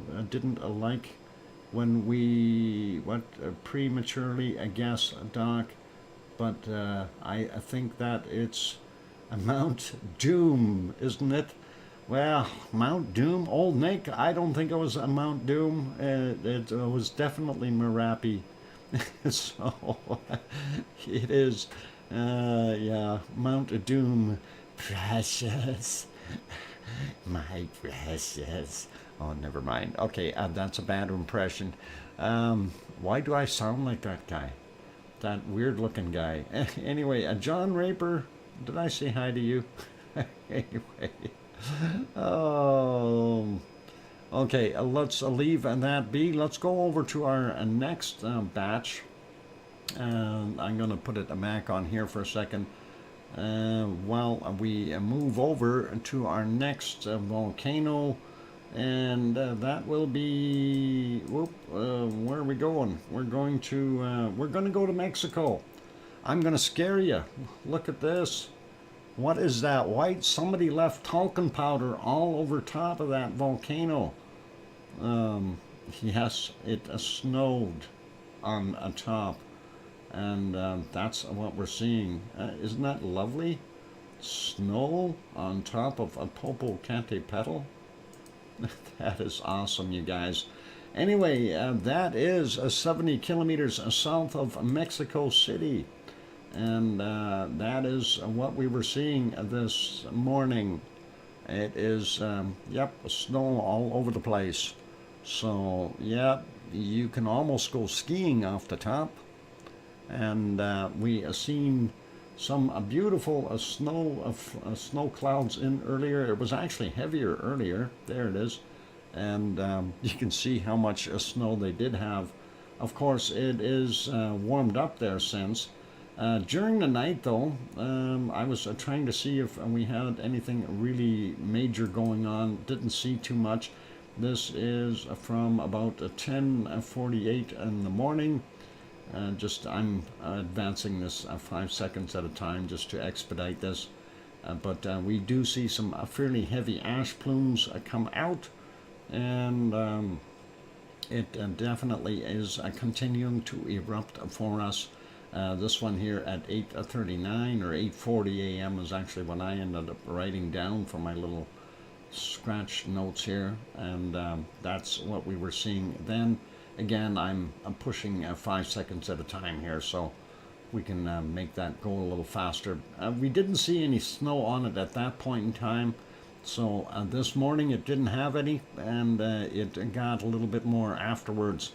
And let's see, there's a few little plumes coming out. I don't want to hit all of them, otherwise we'll be here all night. And let's see. What I was looking for are the magic ones where we see lava coming out, but I didn't find any that had any lava splatter. This one here was at 5:30 in the morning, or just about, and kind of looked nice. We do have the moonlight making the top of the plume visible, and then of course the lava on the bottom lighting up the bottom side of that plume. So pretty awesome looking. And let's see, there was a bigger one here earlier that I wanted to show, and I think that might have been this one at 3:35. Oh, it bounced me around here. Let's it does that. You get 12 hours of a stream, and then it gives you a little bit more. If you go back, it actually bumps it to 15 hours. Anyway, that's what we were looking at there, 12:36 a.m. And you can see how, again, the moonlight lighting up the top, the lava lighting it up from the bottom, from the caldera, and that is pretty awesome. But, pardon me, I didn't see anything splashing out, unfortunately. And since they did allow us to go back a little bit more, I didn't see anything else there in the other ones. So we'll leave that guy be, and we'll make him go back to alive. This is the alive shot. So 16:54. Yep, snow on top of Popocatepetl. This is incredible. And let's go to our next volcano at hand. And this one is from Guatemala, our wonderful Fuego. And this is the current conditions at the Fuego. It was in and out of the clouds for the most part. So we have various stuff going on. Thanks, Tom, for the 5-minute warning. Morning. Anyway, looking at it. Let's see what else we can see here real quick. I didn't see anything that was impressive. So, I mean, we get normal little puffs out of this all day long, right? And this was earlier, 6:52 a.m. You can see these little puffs coming out. It really doesn't do much, but I like the fact that in the morning it was clear. you could actually see the ground level on the back there, so that's pretty awesome. And let's see if we can get a golden moment here with a little bit of a plume coming out. Maybe not. It'll be right around here.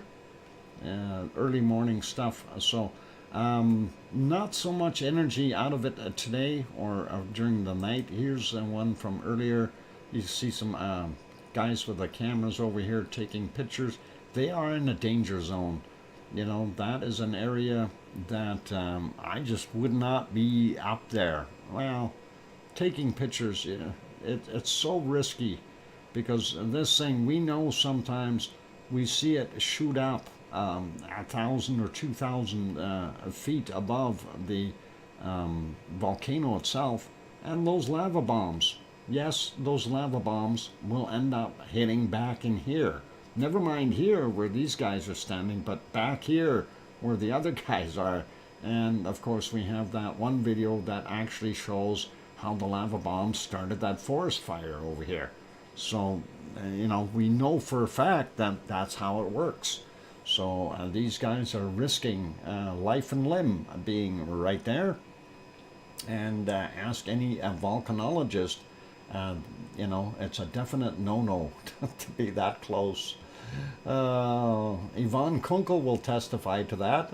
Anyway, you fooled me, Doc. My first guess was Mount Doom, Middle Earth. My second guess was Frank Stallone. Old Nick. That's okay. We'll forgive you. Okay.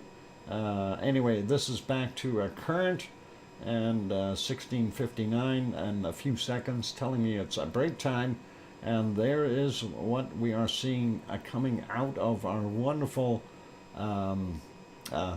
Fuego. Next one here, quick peek at Messiah. That's the caldera for Messiah. We aren't seeing any lava down on the bottom because of all that smoke coming out. This picture, of course, from 1651. We can refresh it, take a look, and this is, oh, no, that is the current picture. Never mind. They all look alike. Then we did have a volcano report on Santiaguito there in Guatemala as well. That is the neighboring volcano to our wonderful Fuego. And it says activity, growing lava dome, and hot rock falls. So it is doing its thing. The exclusive activity of the volcano continues in high levels. Visible a glow and near constant eruption of gases and water vapor, so-called degassing. Hint continued rise of a fresh, vigorous magma. Okay, so we are in for a show from Santiaguito, and that is something that we want to look forward to in the near future, just to put that photo out there properly. There we go, so you can see it fairly well, and it does make you wonder what we're going to see. And let's see, with this one there, you can see from the Sentinel-2 custom script, it says something, but anyway, we do see the glow, and definitely is got some activity happening. And look at how close these communities are here. If this thing blows, they need to evacuate in these areas. Anyway, I think that is it for that one. It does show you where in Guatemala it is, and not very far away from Merapi. On that note, it is a time for me to take another break, you guys. So hang in there. I'm going to set you back onto... oh, hang on. I want to get you in the right place here. Give me a second. Yeah, Madam Roots's is too hard to see, and we will leave that one be. We will put you maybe back here, or let me take a look and see if the other one is working. Oh, let's get you. Yeah, you're on there. Let's see what we got. Okay, we got that one working. Oh, did I not switch properly? Oh, you guys didn't see it. Okay, and that may be a problem for me. I thought I had switched it, and you seen. Did you guys not see the snow? Okay. Anyway, I hope I got this right. Okay. Did my switching not work here? Something. I tried to hit the button, but it didn't look like it worked. Anyway, we might have to do. Did you? Okay. Maybe I'll ask Sue. Sue, did you actually see Popocatepetl, or did it not switch when I did that? I know it's on there now. Hopefully it did. Now I'm just switched. Oh, yeah, okay, I saw snow. Okay, good. All right, I just, maybe I clicked it too quickly here and didn't realize what I was doing. Yep, all right, cool. Then I did do it right. Anyway, I'm going to leave it here on Semeru, I think. Actually, let me take a look at Merapi. Maybe we'll put it back on Merapi. Yeah, we'll put it back on Merapi. There, that'll be good. All right, I'll leave it there for the break, just in case it pops a little bit more.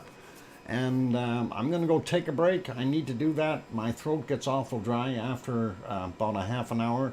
So definitely time for a little bit more of a break. And I will go take another look and see how far my video has gone viral. That is just absolutely crazy. I've never had a video go up that high before. So I'm actually, while I'm still talking, we'll take a look. Yeah, 14.4K on that video. That is pretty crazy. That is awesome. 14.4K, and that's 14,400 views. I've never had a video do that in under 6 hours, so that is really cool. Also, yeah, who gifted? Oh, Grandma B gifted one membership. I gotta write that down. Grandma B, thank you very kindly for gifting one membership there, and that is awesome. And I see Hobby Bugs got it, so very cool. And I'm gonna go take that break. You're short today, Boom. What? I'm short? I'm not short. I'm tall. All right. I'm tired. That recording's all hard to do. Okay, don't go away, you guys. Keep smiling. And for those who are here, if you have not yet hit that like button, please give it a quick bump.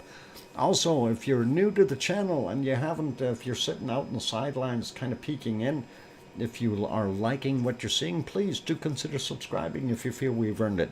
On that friendly note, I'm your host, DrFox2000, here in Edmonton, Alberta, Canada, and I will be back in about 5 or 6 minutes. Don't go away, more to come. Thanks.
go. That microphone is back on. Welcome back, everyone. I'm your host, DrFox2000, and you're watching VolcanoX live stream.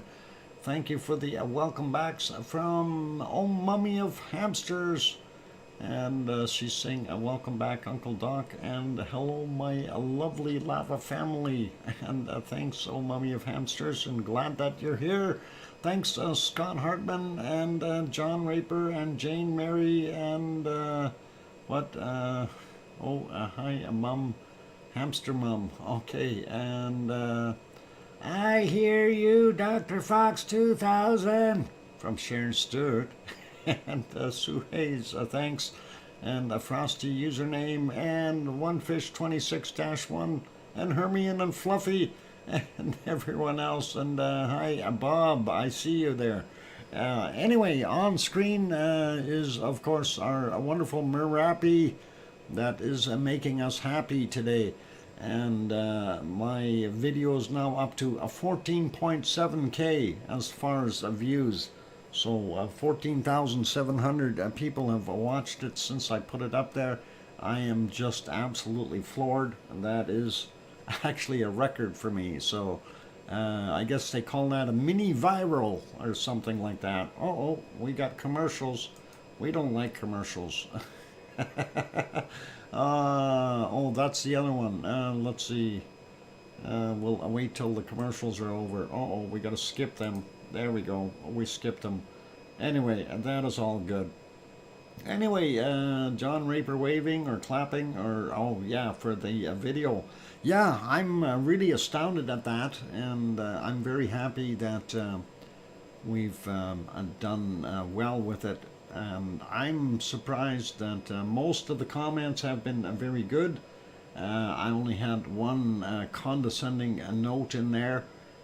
Somebody disliking the music and wondering why we can't show the video at a regular speed.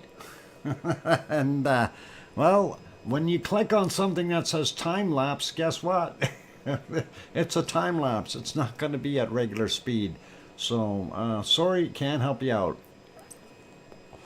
Anyway, I don't like it when they have condescending notes. I mean, if the guy would have asked, I could have sent him the original file, and that would have been easier. But no, snide comments, we take care of them the hard way. Anyway, so we did take a look at what is happening there in Central America, and of course our Mexico guy. Let's go over to see if there's any shakers happening in the Azores. And of course, that is what it's looking like there right now. Of course, for those good people who are here, if you're not familiar with this, we are on the island of São Jorge, or if you want to say it in Portuguese, São Jorge. And this is what it would look like normally during the day. It was very rough ocean today, and no, not quite at shaker time yet. We are still showing some of the other volcanoes. We still have to do Japan as well. So we want to get this one in. Yeah, we're going to show the earthquakes for this, so that's all right. Anyway, that's that photo. This other one here, of course, is the little cove we always look at to kind of measure how much white water we see in there, to see how rough that ocean is. We do see some white water there, but it's hard to tell at night. During the day, it's a much better view. And it is 22:16 there right now, so it's 10:16 in the evening. It wasn't a pleasant day there, put it that way. And of course, that is like this, so it gives you a pretty good idea what it looks like during the day on a fairly rough day, but that was not from today. So we'll leave that be, go back to here, and we will show you some of the earthquakes and see what there was. I actually didn't see anything on São Jorge today. We had one yesterday. Going to make that screen just slightly larger. There we go. And there's the island of São Jorge. This one over here is, of course, Pico Island, and Fayal Island, and Terceira over there, and Santa Cruz del is it Graciosa? Graciosa, if I said it right.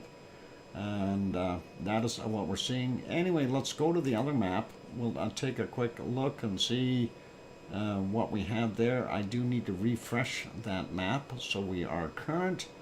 And the list is empty, so we are not seeing anything at all as far as new quakes and in the Azores, so we can leave that one be, and let's carry on.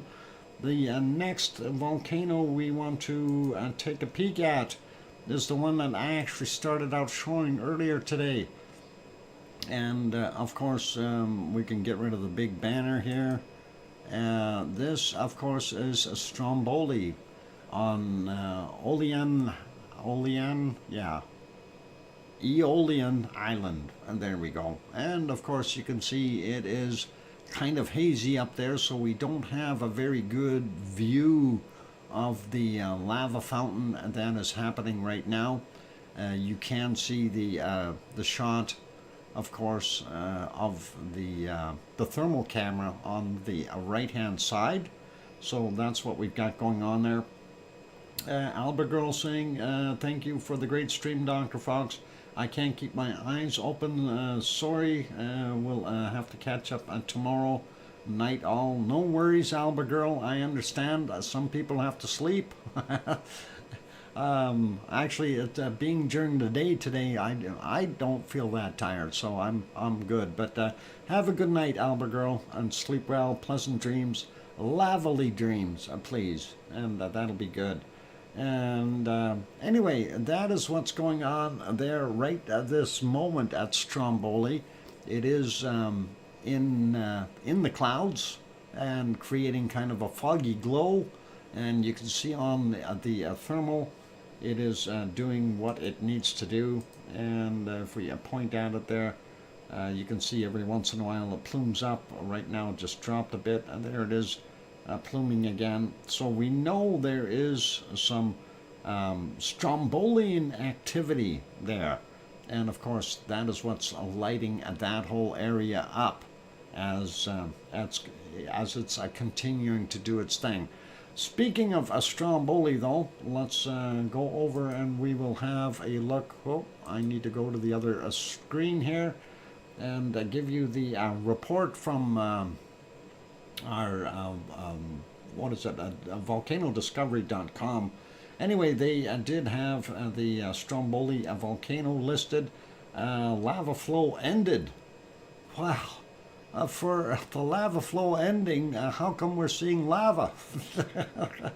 The INGV Volcano Observatory reported that the recent effusive eruption at the volcano starting 2 days ago ceased sometime during the morning yesterday. Well, I want to have a chat with them. I think their report is wrong. So, yep, lies. What were we just looking at? If that's the case, then I'm a little bit baffled. Are we seeing reruns from INGV? I don't think so. But anyway, that is what they had going on. So even this picture is kind of deceptive because if you look at the date and time on it, that is at 1:36 in the morning of today. So hang on, where did they get that from? The short-term lava flow began to reduce over the last 24 hours and is currently in a phase of crystallization or cooling, albeit the effusive activity ended. The intense spattering continues to be active from the North Crater area. All right. Then why are you saying it ended if it's still active? Don't confuse me so much. Boy, that's what you get. It's just napping. Yeah, I'm sure it is. Anyway, while we're here, let's take a quick peek at what it looked like at Mount Etna today. We haven't looked at that one for a little while. So, ooh, look at the puffy clouds on Mount Etna. It looks soft and gentle, like something you could lay down on. A big pillow up here. That is a pretty awesome looking. And Sue says, not my fault. I just give you what they say. No worries, Sue. I know it is what they've got. So, and I appreciate you sending it to me, Sue. That is awesome. It's just a little funny when we're watching the lava pop up out of it, and you know, never mind. Yeah, I think you know what I mean. Anyway, pretty nice looking there as far as those clouds. They got a little rougher in the afternoon, though. Further into the afternoon, about 3 p.m., looked a little more bumpy, and that is pretty awesome. What past the duchy at my house? Oh. Anyway, that is a pretty nice looking, though. We do still see quite a bit of snow on the bottom portions, and that is a pretty good indicator that they are still very cool there at night, and that we haven't had that much melt. Mind you, this side of the volcano is away from the sun, so this is the last stuff to melt typically. Anyway, that's what we're seeing there at our wonderful Mount Etna in Sicily. So pretty cool, pretty awesome. And let's carry on with our next volcano. And we got Stromboli out of the way. Let us go to Japan. And this, of course, is in Japan. I just got to do a little bit of maintenance here. Let me cut some of these others back a little bit, otherwise we're going to use too much horsepower. To all update, no, we don't need that. And let me get these other ones fixed up here so we can cut those back. All right, and we got our Merapi report, that's all good. And let's see, yeah. Anyway, ice cream boats are in, at least one of them, for those who need to know. So we can go have an ice cream if you want. It's definitely down there, just down the road. You can see the other road there, and at the lights you hang a left, go down there, and get to the dock and get yourself an ice cream. I do see an ice cream boat. There you go, Henry. It's right there. I can see it. So that's pretty awesome. Next, Sean, of course, is got commercials on it, so we'll make that bigger, but we'll leave it. Next shot has also got commercials on it. We'll leave that one too. We'll go over here. Well, actually, we'll go all the way over to the end and take a look at this one first. This is Aso, a little further north than our Sakurajima. So this is south end of yeah, well, not really south central portion of Japan. And there you can see the off-gassing or pluming coming out of Aso. Aso-san, of course, has been doing a lot of high SO2 content in addition to its water vapor that is burning off the caldera floor. Very similar to Taal, and thank you, Tom, for the 5-minute warning. And that is kind of what we're seeing there right now.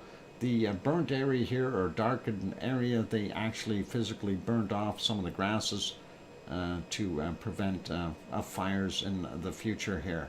So everything will regrow new and fresh, and we did see when they were burning that. So that's what we've got over there. That looks pretty cool. Let's go over to this one. This is Suwanoshi-jima.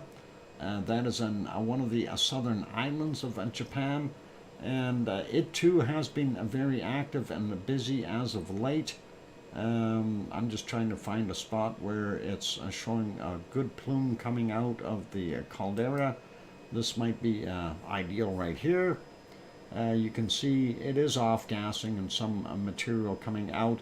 This picture isn't that good. It never is, but that is kind of what we had there. Let's see if we can find a really heavy plume. It has actually calmed down in the last day or so. It was really quite active a few days back, but again, it's hard to tell if this is some of the clouds going by or something coming out of the volcano. By the way, that is at 11:05 in the morning or in the evening, so that's with the moonlight out. Let's see, right about here maybe. This should be about midnight, and so yeah, you can see a little bit in here, but it's calmed down a whole bunch in comparison to what we have had. So that is all right. Anyway, I'm going to make that one smaller. Go back to this one, make that smaller as well. Let's go to our crater, and that is Sakurajima, of course. That is the crater view. You can see the two vents are definitely active. Well, all three are. You can see this one here. This one just became active again recently, and that is what we see. So we've got this one. That one is a whole bunch of whiter gas today, so not as heavy as what they were doing the other day when we were seeing some nasty gray material coming out of it. So let's go to the other shot here, and that is a little bit further back. This is what they call the close-up view, and that does look pretty clean, and of course there is a lot of SO2 coming from that, as in addition to the white steamy stuff. What Apple is better in strudel? iPad is always doing it. Yeah, sure, apples. All right, while we're on here, I am going to read you our volcano report for yesterday and today. So here it goes, and of course I can't see the chat while we're doing that.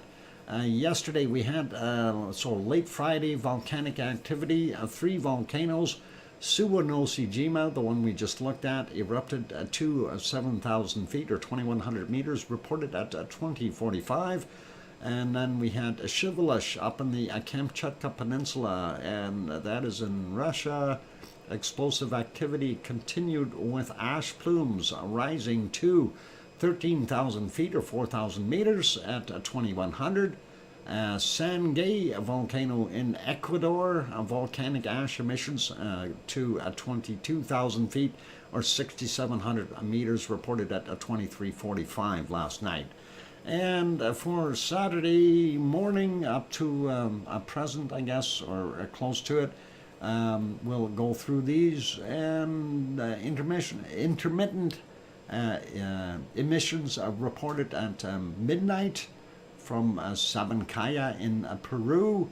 Unable to detect, reported at 6:15 in the morning. And then intermittent emissions at 24,000 feet or 7,300 meters, reported at 15:45 their time. Popocatepetl in central Mexico, volcanic ash emissions to 22,000 feet, 6,700 meters, reported at midnight. And then again at 6:15 a.m. And then occasional volcanic ash emissions to same height, 22,000 feet, 6,700 meters at 16:30. And the next one down in Colombia, we had Nevado del Ruiz, and that was volcanic ash emissions to 19,000 feet or 5,800 meters, reported at 1 a.m. And then a possible volcanic emissions, ash emissions to 20,000 feet at 6,100 meters, and that was at 12:45. Back to Russia, Shivalish up in the Kamchatka Peninsula, possible eruption observed to 13,000 feet, 4,000 meters at 1:45 a.m. Zipping back over to Guatemala. Santiaguito, which we already read the report for, so that was at 4:05 a.m. And now we'll fly over to Italy, Stromboli, which we already just looked at. And that, of course, was from 4:22 a.m. is when that report came in. Even though we know they aren't accurate, it is still continuing Strombolian activity. Anyway, Suwanosejima in Japan continued or exploded to 4,000 feet, 1,200 meters, reported at 4:45 a.m. And then it says Merapi in Java, Central Java, Indonesia. Eruption underway, height unknown. Volcanic observed volcanic ash reported at 5:45 a.m. And it says see separate report, which we already went through all of this. So volcanic ash to 20,000 feet or 6,700 meters reported at 12 noon or shortly thereafter. And moving back to Japan, the one we got on the screen, and that is erupted to 10,000 feet or 3,000 meters at 6:15 a.m. Today, and also exploded to 7,000 feet or 2,100 meters at 13:45. Popping back over to Fuego in Guatemala. Light volcanic ash observed to 15,000 feet at or 4,600 meters, reported at 7:15 a.m. And then Sangay in Ecuador, no volcanic ash observed, reported at 10:30. So that gives you a pretty good idea of what our volcano report is for today. That is pretty awesome. And if we go back here, this is 8:30 in the morning. We will take a look at a little bit earlier here, a couple hours back, see how badly it did erupt.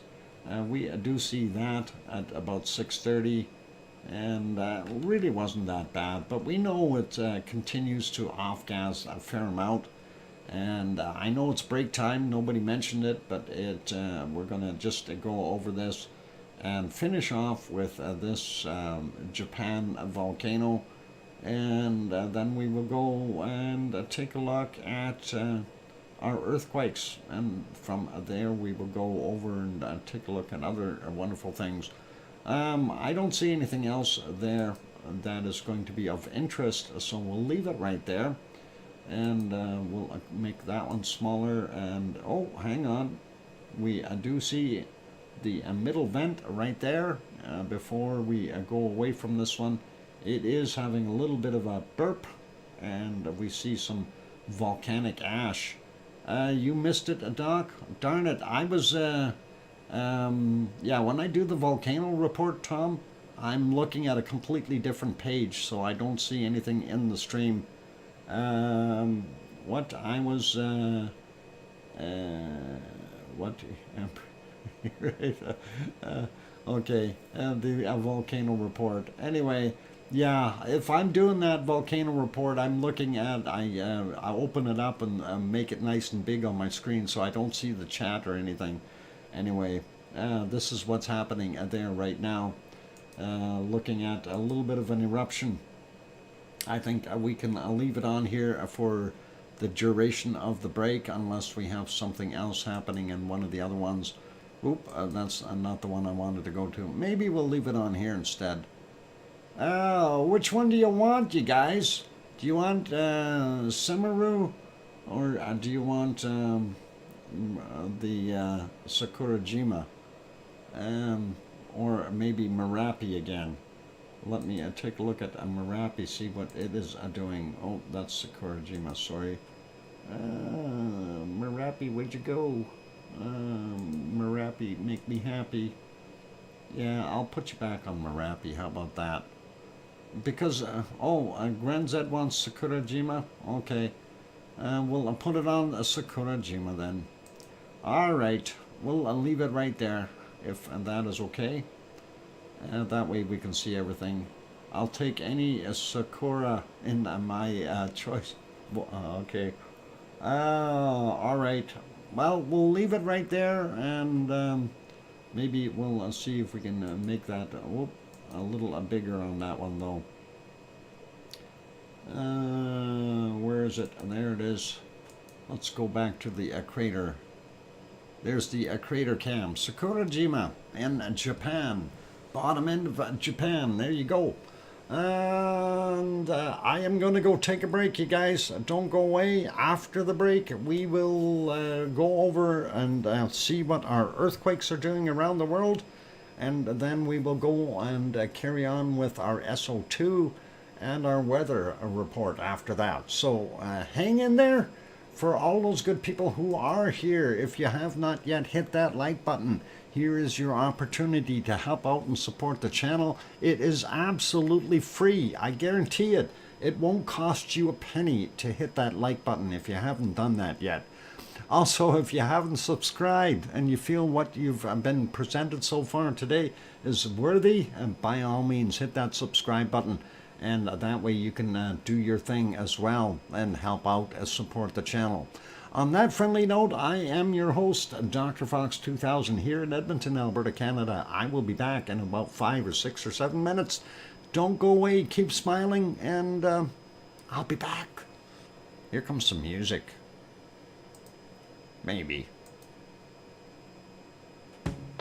There we go. I'll be back.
I'm back. Hey, Dr. Fox. I shared it on Facebook and Twitter. If you will want any boost, yeah, that'll help. I'm sure it'll work. The more places we can share it out, the higher it'll go, and I'd love to see it get over 20K. I mean, for me to get a video that is over 15,000 views in 7 hours and 15 minutes, that is, in my opinion, it's just crazy. I've never had that before, so that is absolutely awesome. And if you can share it out on those other places, that works too. So really awesome. Thank you for the welcome backs from Kimmy Lambert is here. Welcome, Kimmy. Glad to have you on board. I missed you sneaking in. Where were you? There you are. A beautiful volcano sunrise and sunset. Interesting how the birds ride the currents. You bet. And Kimmy, I don't know if you got my message there earlier. Did you take a look at the pinkish sky there for Ruapehu this morning for their time? Anyway, thank you for the welcome backs from let's see, Sue and John and Grenzed, and I hear you, DrFox2000 from Sharon Stewart, and welcome back Uncle Doc from Old Mummy of Hamsters, and good morning to Thor. And you should be proud you got those views just on your own merit. Thank you. I do appreciate that, and that is awesome. And yeah, Cookster, that is something that I've never done that before, and I missed Ruapehu. So what? You scroll back to it. Yeah, I didn't show the pinkish skies earlier there, but it did have, if you can scroll back on the present stream, it did have kind of pinkish skies this morning. It looked like a little bit of SO2 in there to make it a pink. Anyway, let's get over to some earthquakes, and we want to do that. And I gotta close down some of these other channels, otherwise we're gonna burn too much data here. And well, it's not the data, it's the horsepower of the computer that I'm concerned with.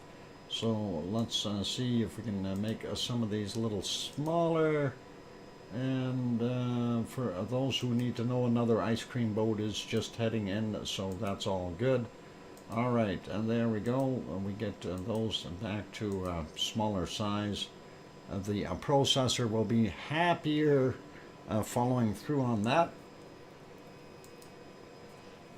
And let's get myself over to the right screen. There we go. All right, so let's have a look at some earthquakes around the world. We'll start out, of course, on the Ring of Fire. And you can tell where that is by looking at the ring of earthquakes. Anyway, we'll start out up here in the Aleutian Islands, and we see a 3 near Rat Island from 1909 yesterday, 94.7 kilometers down. 4.6, I think that was yesterday as well.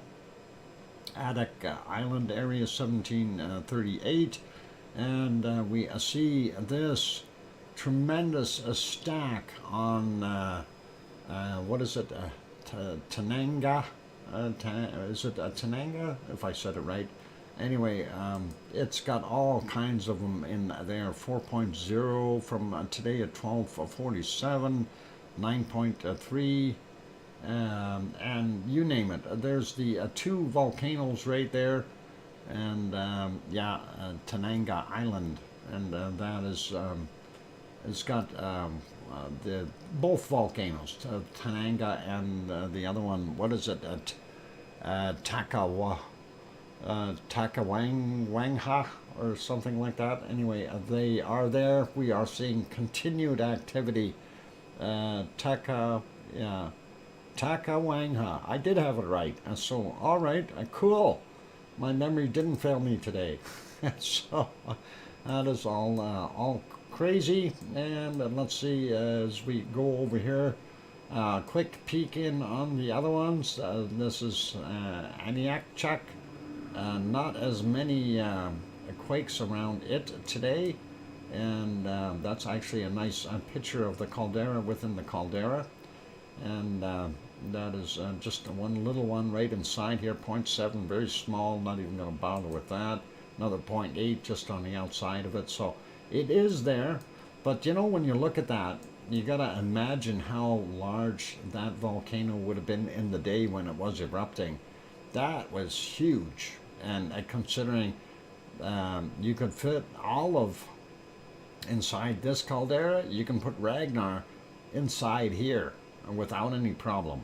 So take a look at that, and then you take a look at how big that is, and just imagine this thing, the whole thing, pluming up lava a couple thousand feet in the air. That would be massive. Similar to Hawaii. Okay. And of course, over here, Trident Volcano had a bunch of little quakes as well. I'm not going to go through all of them. We'll just leave them be. We don't see anything large along the North American coast until we get down here to, I guess that'd be Mexico or Guatemala area, somewhere there. Guatemala 4.4 from 1556, 62.4 kilometers down for that one. This would be Costa Rica 4.7 at 10:08 a.m. 13.6 kilometers down. Here in Colombia 4.9 from 1412, 10 kilometers down, and this one in Venezuela, or still in Colombia, very close though to Venezuela. 4.4 from yesterday at 2211. Sliding down the South American coast a little bit, Peru had this guy 4.1 from 3:05 a.m.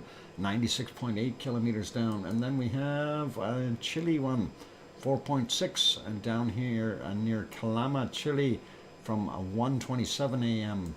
And we have some odd ones down here in the bottom, and this is kind of weird. Let's take this one first. 4.5 on land, is it? Yep, it is. Just right down there on the edge, and that is yesterday's 2113, 47 kilometers down. And then we have two more, and we'll grab this one here, and that is 4.9 from 1935 yesterday, 10 kilometers down. And then of course the other one here, West Chile Rise is what they call it, and that is a 4.7 from yesterday as well at 2322 at 10 kilometers down. And of course that is the Aztec plate, and that is where we're seeing those. Well, this one, yeah, they're both on the Aztec plate, so that is where those guys are. Don't see anything over here in the South Sandwich Island area, and that is okay. Thank you for the 5-minute warning, Tom. I don't see anything in New Zealand according to this map, and that doesn't mean there isn't anything. There might be something on the other one. We'll see. Anyway, looking at this one, 4.8 in Fiji area, 1:49 a.m. our time, 498.9 kilometers down. Then the other one is 5.0, just to the northwest of Fiji, 11:21 our time, 10 kilometers down. The other one is a 5.5, and both of them fairly good size. They would have felt them shaken over there at 6:29 a.m., 10 kilometers down for him. And let's see, we look at this one, Vanuatu 4.5, 14:26, 127.6 kilometers down. Next one over, 4.6 again, from 10:17, 121.9 kilometers down. This one a little further out, and that is a 4.7, 14:38, 10 kilometers down. Solomon Island area, I guess, 4.2 there, from 11:59, and that is 10 kilometers down for him. And let's see, just about at break time, so let's grab a couple more of these. Timor-Leste 4.6 32 minutes after midnight, our time, 10.5 kilometers down. And then we've got this one here. Come on, click on it. 4.5, and that is Indonesia at 10:47 a.m., 17.7 kilometers down. Off the coast of Sumatra, we have this one, and this is a 5.3, and it is came in at 21:03 yesterday, 51.1 kilometers down. And did we get that one? 4.5? Yeah, we did. And this other one here is a 4.6. That's actually in the Philippine region, and that is from 41 minutes after midnight, 506 kilometers down. And next one is this one here, 4.3, Philippines as well, and that is from 12:30 our time, 171.5 kilometers down. And we'll just finish these off here, and then I'm going to take a break. 4.6 from 6:07 a.m., 10 kilometers down, and that's in the Mariana Islands. This one would be Izu Islands, 5.2, 17:16 is the time on that, and that is 10 kilometers down. This one right in Japan, and that is a 4.0, and I'm not going to try to pronounce that name. 2:18 a.m., 115.3 kilometers down for it. That is it for there. When we come back from the break, we'll take a look at the earthquakes there in our lovely Hawaii. And look, we've got quakes around Kilauea. Yay! All right, let's see where I can leave you for right now. I want to see if we can leave you on a volcano that is active. And we'll try that. I know, we'll leave you back at Merapi, since Merapi made us happy today, and we'll give him the credit. And let's use the closer in screen. There we go. Keep smiling for those good people who are here. If you have not yet hit that like button, please do consider hitting it. Also, if you have not yet subscribed, please do consider subscribing if you feel that we've earned it. On that friendly note, I'm your host, DrFox2000, here in Edmonton, Alberta, Canada. I will be back after about 5 or 6 minutes. Don't go away. Keep smiling. Be good. Play nice with the lava. Don't throw tephra at each other. That hurts. And I'll be back.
microphone is back on and the mask is on. Not a good day to wash and wax your car. No, definitely not. Tom, especially if you're parked downwind from that. Thank you for the welcome backs from John and Sue and Oh Mummy of Hamsters. And yeah, that is huge. It is a huge plume. And wow, coming down again and delivering a whole pile of ash as we see, and that is just incredible. And he's zooming back out there. That is awesome. That gives you a pretty good idea of what that is looking like, and he's moving the camera a little bit more carefully there. That is pretty wild. Just look at the size of that plume of ash. And you know, if all that ash lands, you have to wonder how many tons that is. That is a lot of material that is airborne. And again, as I mentioned before, when people are looking at that, that is something you don't want to be breathing, because most of that material is been heated pyroclastic style material. And it's literally glass shards. And if you get that stuff into your lungs, they'll never get it out. You're done. You know, it's basically not good for you. You'll end up bleeding from the lungs on the inside, and there's nothing they can do for you other than a lung transplant from somebody who's healthy. But, yep, wow. That's all I gotta say is wow. Game over. Yeah, oh mummy of hamsters, exactly. By the way, thank you for the welcome backs, you guys. And yeah, it's awesome to have that on camera on the stream. And yeah, it's it kind of, you know, kind of riveting. Yeah, I want to go do earthquakes, but I also want to watch this. So Philip Charles Ashwood saying hello, welcome Philip. And yeah, that is live from Merapi in central Java in the Philippines. And that is what they are experiencing right now. And that is only a few seconds old. So that is just a tremendous amount of ash plume that has come down. And of course, we see how far it rolled in the foreground. Oh, they got commercials. Oh, great. Oh, great. Your video will play after this ad. Of course. Hey, go to Walmart. It costs less at Walmart. There you go. And there we go. What I was going to point out, you can see the point that it rolled down to is down here. So from there on up, all that ash is basically in there, and it looks like it's doing it again. It's starting to billow out some more. So that is a lot of ash going up into the air all in one shot. And switch to earthquakes? Yeah, we will. Now that it's done its main course here, we will switch to the earthquakes. So let's take a look at Hawaii, because we want to get over this and see what happens. By the way, my video was up to 15.7 K in views. Hawaii, let's there's the big island, of course, of Hawaii, and looking at what we have first off in the Pahala area and the Fisher area here, so we'll call it a Pahala. These are all usually between, well, I'll mention depths, there's not that many. 2.0 from 1535, and it's a 3 hours difference, so take off 3 hours, that would have been 12:27 is our time. Anyway, that one is 15:27, 31 kilometers down for the 2.0. The newest one here, 2.0, from 16:59 our time, 33.3 kilometers down. The one that's closest to Pahala, 2.0 as well, from 11:50 our time, 32.6 kilometers down. sliding over a little bit. We do see over here where the fissure area is 2.3 from 3:27 a.m. and that is 30.1 kilometers down. Smaller one, 1.8, 16:03 is the time, 31.1 kilometers down. And then this one, 2.8, that is the largest out of the group over here. At 11:21 is when that came in, 34.2 kilometers down. Sliding over a bit. Let's grab these ones here. 2.5, 2:42 a.m., 6.2 kilometers below sea level. 2.1 from 2:54 a.m., and that is half a kilometer below sea level. Getting closer to Kilauea, we see this guy, 2.9 in magnitude, 14:49 is the time on it, 1 kilometer below sea level. Let's zoom into this group, and we'll catch the outside ones first. 2.0 from 9:24 a.m., 1.8 kilometers below sea level. This one is a 1.8 from 23:26 yesterday, 900 meters below sea level. Then we've got this 3.4, much larger, from 14:50, 1 kilometer below sea level. Let's grab these two over here first. 1.5, 13:53, 200 meters below sea level. And this one here is 1.7, 13:44, and that is 1.8 kilometers down. And we'll get these ones, 2.0, 13:39, 1.8 kilometers down. And this one, 2.3, 13:47, 1.8 kilometers down. Seems to be a busy spot. And this one here, 0.7 from 14:21, and that's 800 meters below sea level. And this one here is, where are they? There it is, 1.3, 14:25 is the time on that, 1.1 kilometers below sea level. And that is very interesting to see. So we have some activity. Maybe we will see Kilauea start erupting again, and some fresh magma movement underneath there. That'd be awesome, and I'd love to see it back on board. And let's continue on. We did everything else in the Ring of Fire, including the one over here at the Sumatra one for that 5.3. So we'll leave him be. A couple of new ones over here, brand new, 4.3, Afghanistan, 16:41 is the time, and it came in at 212.9 kilometers down. Next one is a 4.7 from 11:24, and that was a 10.5 kilometers down for that one.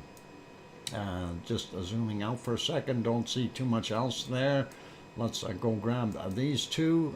This is in Turkey, and that is a 4.3, 4:32 a.m., 14.5 kilometers down, and very close to Adana.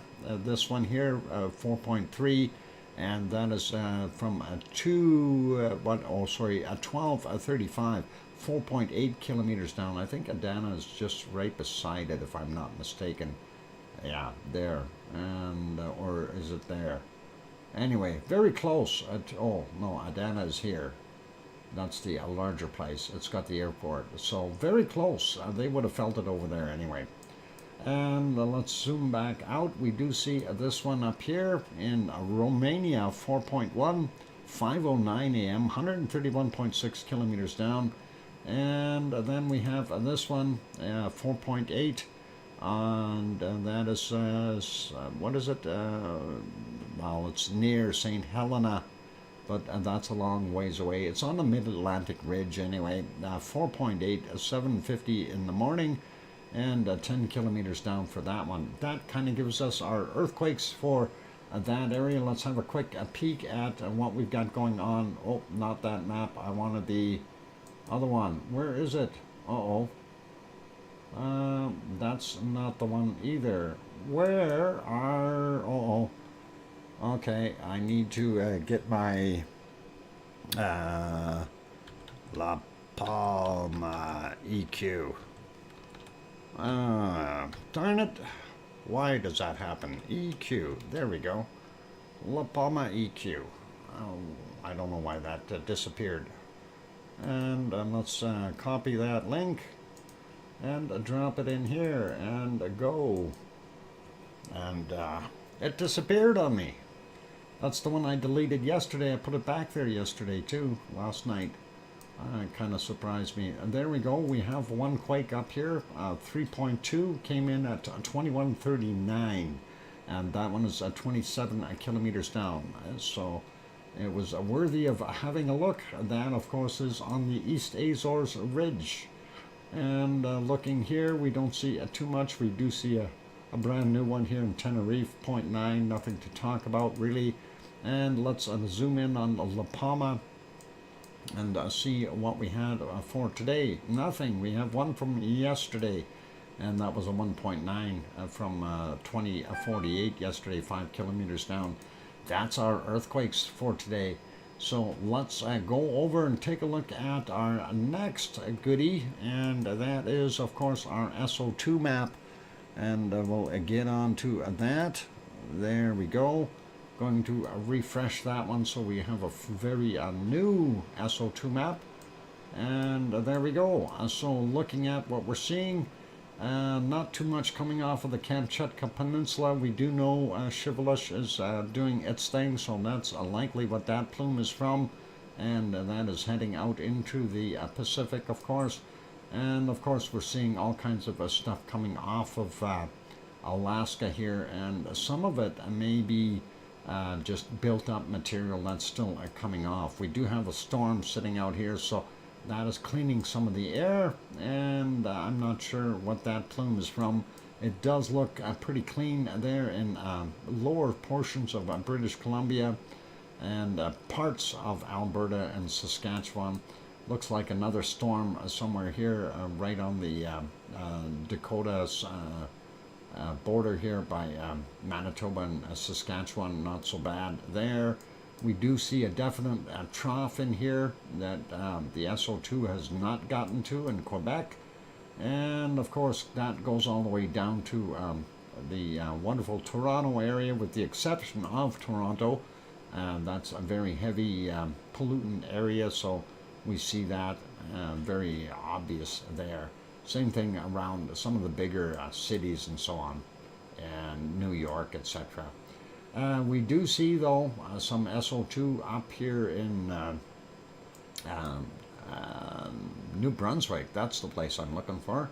And in Nova Scotia, as well as PEI. I'm sure that will drift away, though, eventually.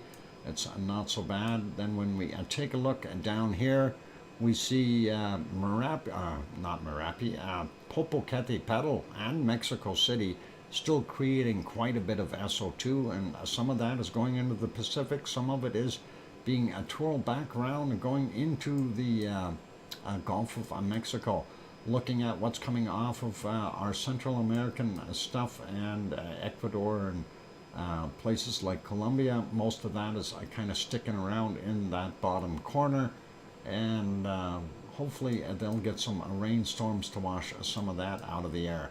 We do still see that plume going way out, but not as much coming from the other places that they normally are generated from, and I'm considering it to be industry, as well as what is it, not Sangay, what's the other volcano right there? Hang on, it'll come to me. What's this map? There it is, Sabancaya. That's what I wanted. Never mind. All right, so we do see some of that drifting across Argentina into the Pacific, but we have our regular pollution that is also being caused there. Looking at a White Isle volcano, it is looking like it's increased a little bit as far as output, and some of it is getting into our northern, I guess northeastern corner of New Zealand, rather than just drifting out to the ocean. And looking here, yep, Leo doesn't have his barbecue on. We do see the plume from the refineries, and of course from the coking fields up in the northern portion here of Australia, going up a little bit more, not as much coming from our wonderful Tofua. There we go. What is it? Tarawati.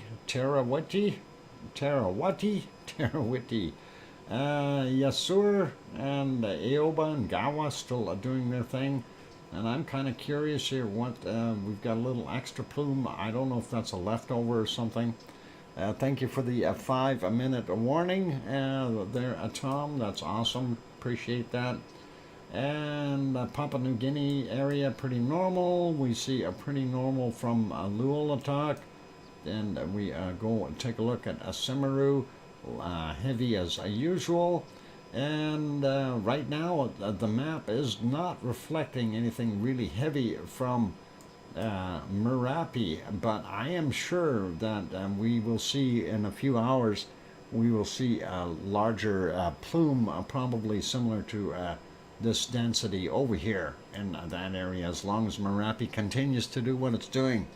And of course we see the pluming out here. That is partially from Jakarta, plus everything blowing this way right now to the west, and we'll see it build up. And of course our Krakatau is out here as well doing its thing.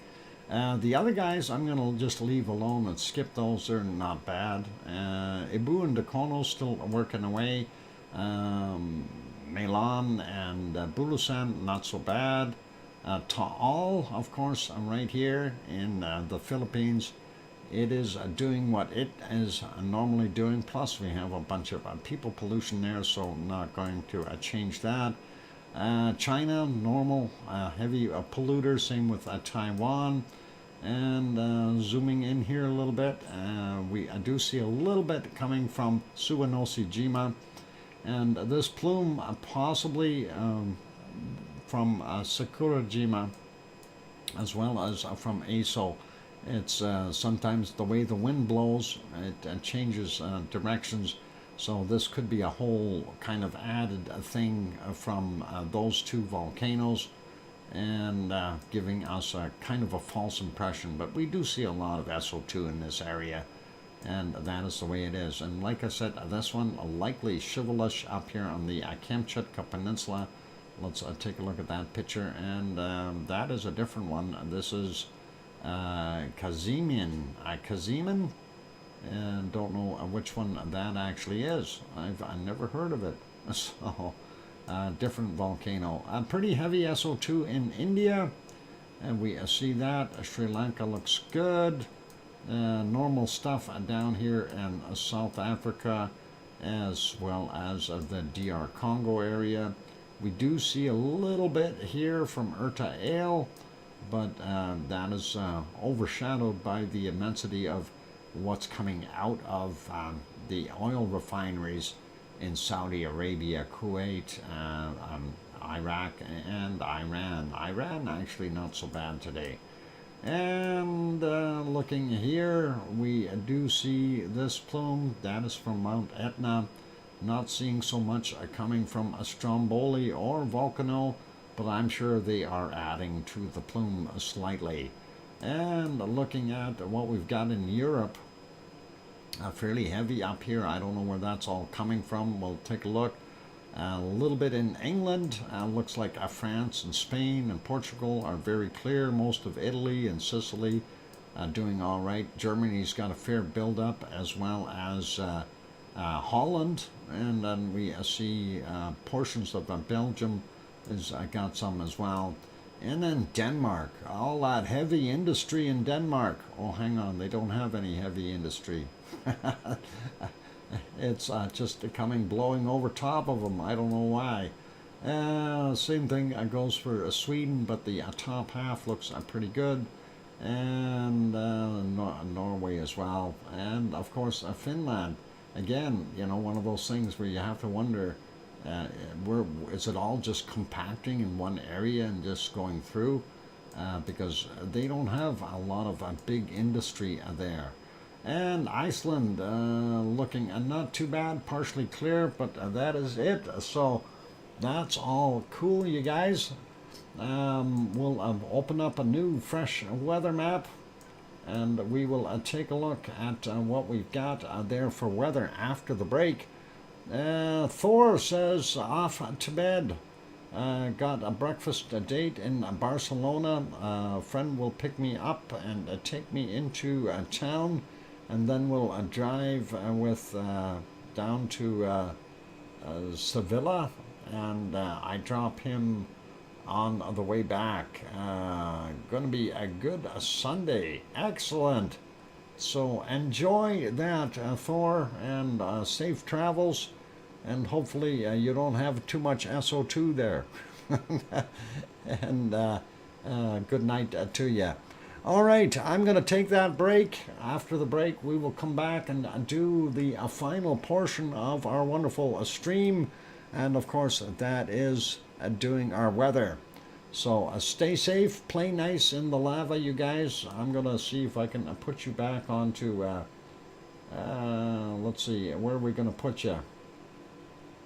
Oh, I see they've put their watermark up on the Merapi thing.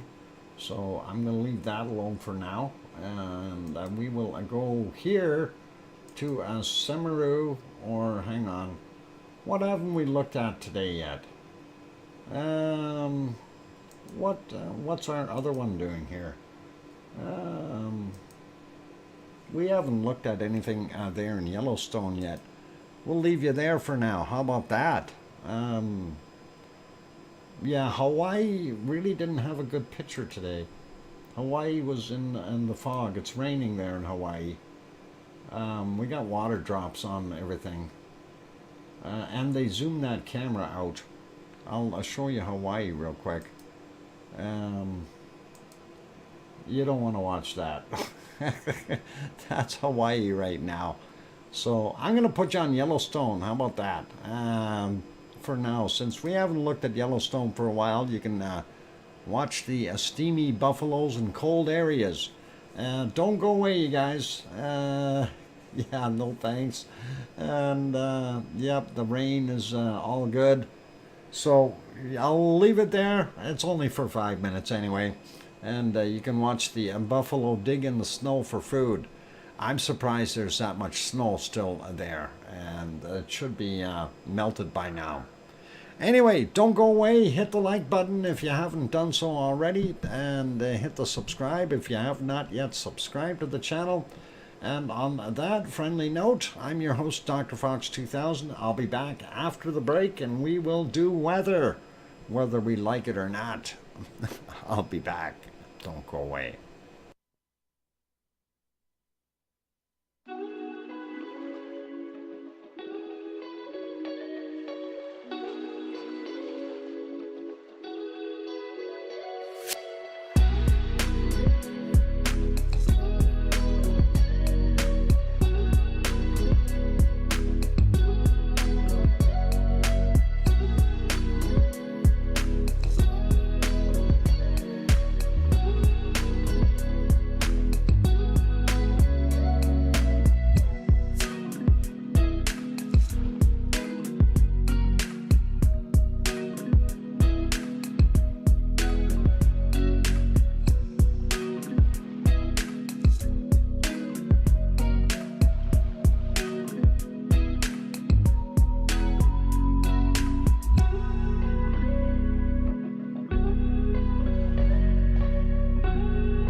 go. I've got that microphone back on. And yep, it's a Buffalo good time. And I see 1, 2, 3, 4, 5 of the little guys. They're not so little. And thank you for the welcome backs from John and Sue and Lucas and DJ in the house. Awesome. And good to have you on board there, DJ. And all good, so let's get over to our weather, whether we like it or not. And let's have a look and see what's happening in the world. Looks a little warmer in Alaska. Not by much though, minus 14 or 15, still not that warm. We do see some warm spots though along the coastal area here. They are above freezing temperatures. Pretty awesome. Still looking mighty cold up in the Yukon and the Northwest Territories and Nunavut. And even up here in northern British Columbia, this high is keeping it cold there. Here's that storm circulation I was talking about. We can see it a little better on there. Vancouver coming in at about 7 or 8 degrees right now. Over there on the rock for Bob. He's probably got about 7 or so there as well. Is that what it is there, Bob? 7, roughly? You got the barbecue going? Are you going to feed us? Huh? Looking at Alberta, we see about minus 9 for Edmonton right now, and about minus 11 for 8. There we go. We're close. So about minus 12 for Calgary. We see a high sitting out here near Saskatoon, so that's going to keep that cold, but we see warmer air above. And let's see what KC's temperature is in Swift Current, minus 13, not so good. Sliding over it a little bit more. We take a look at Winnipeg. They're only at minus 7, and about minus 7 or 8 there for Judy M as well. We see Northern Ontario does have some cold in it as well, especially along the Hudson's Bay. And let's go here, 5 degrees in Toronto. That's not that good, really. They should be warmer than that.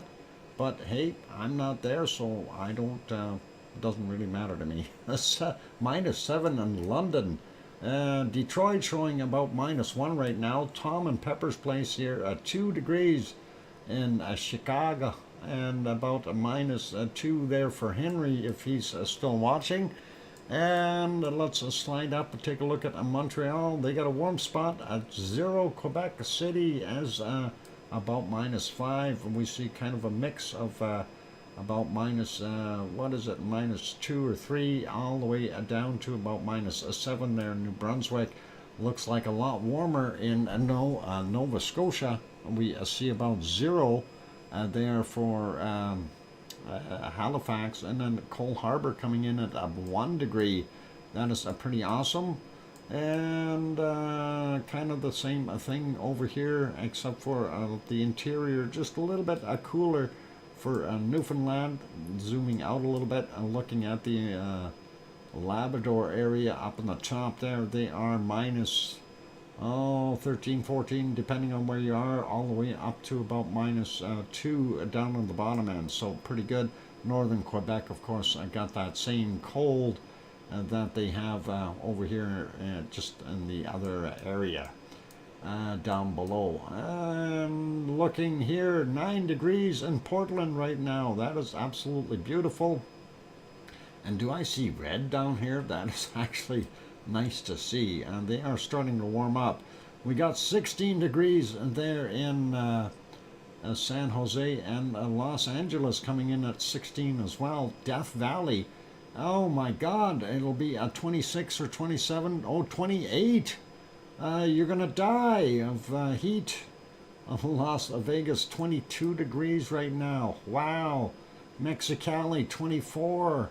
I am so jealous. 24 in Phoenix. 23 in Tucson, Albuquerque even at 15. That is pretty wild.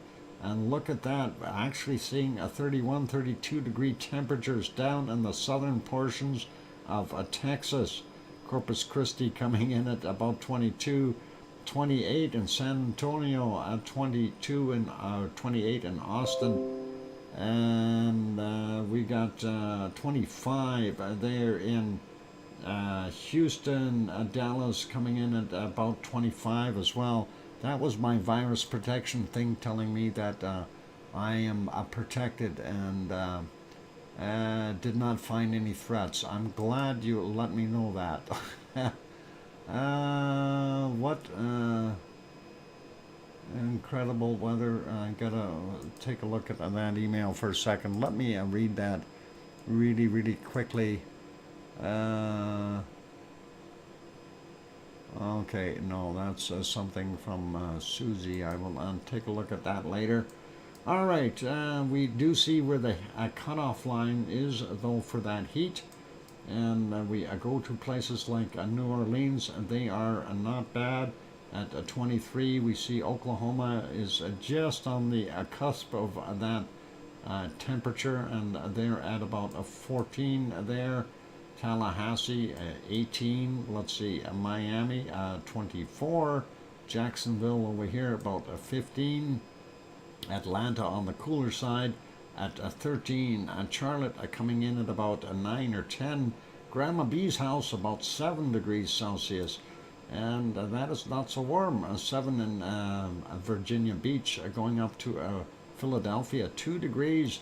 2 degrees in New York, and 2 degrees in Boston. Look at this storm. Don't go out there. It's a storm. Let's see what we've got in Cancun. Finally warming up, 25 degrees. Seeing 16 there in Mexico City.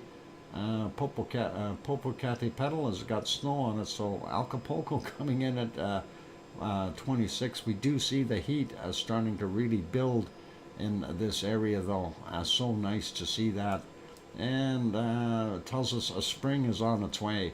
Some 30-degree temperatures in mid portions here. Look at that, 33 in some spots. Almost a hot spot. And we see a little cooler there in Colombia. The heat is in Venezuela up to about 30 degrees. Looking at all of Brazil, not bad. And then the heat really starts once you get past Bolivia, get down into Paraguay. We see 27, 28 degrees in some spots. And again, Argentina up to 30, 31, 32, 33 in some spots, pretty warm. Buenos Aires, 31 degrees, wow. And home of the Monkus is about 30 degrees right now. Awesome to see that. And we see that heat going all the way, just about all the way to the southern border. And then the Chilean stuff takes over. Santiago in Chile is only about 17 or 18 right now. Going over to the wonderful New Zealand, we see Christchurch making it in at about 23, 24 degrees in some of those spots. Looks like they probably still have some rain on that west coast. With it being so much colder, they also have higher elevations over there, so that could be it as well. Wellington coming in at about 20. We see about very comfortable 20, 21, 22, 23, and on the eastern coast. Taupo coming in at about 18 right now. Looking at Auckland coming in at 21. The other place down here, Manuko, I hope I said that right, 21 there. And up in the northern areas here on the peninsula, northwestern areas, 22 degrees for the most part. Not bad looking. There's a big high there bringing that warmer air in. That's cool. Or warm. Warm. It's cool. No, it's warm. Okay, Hobart. 14 degrees. They've got that cold stuff blowing up from the south. There's got to be a high sitting there. Yep. That high circulating that cold air upward. And then we see, hey, Wonky Donkey, I see you. Wonky Donkey is here. 19 degrees in Melbourne for Leo. and we see 18 in Adelaide, and getting up to about 24, 25 there in Sydney. And our wonderful Oz has got about 30 degrees Celsius there, Oz. That is nice. You got very warm temps. And we see some of the interior temperatures, 35, 36 in this area. Not so bad, and could be worse though. I haven't seen anything higher than 36 yet. 35, that is actually not that bad. So hopefully they're not going to get anything too severe. Let's see, Perth coming in at about 25. We do see this massive circulation here. That's likely a storm. And let's go over, take a look. Pretty normal in our Fiji area. Yeah, New Caledonia, Vanuatu. Pretty normal stuff. A little cooler today in Papua New Guinea from the looks of it.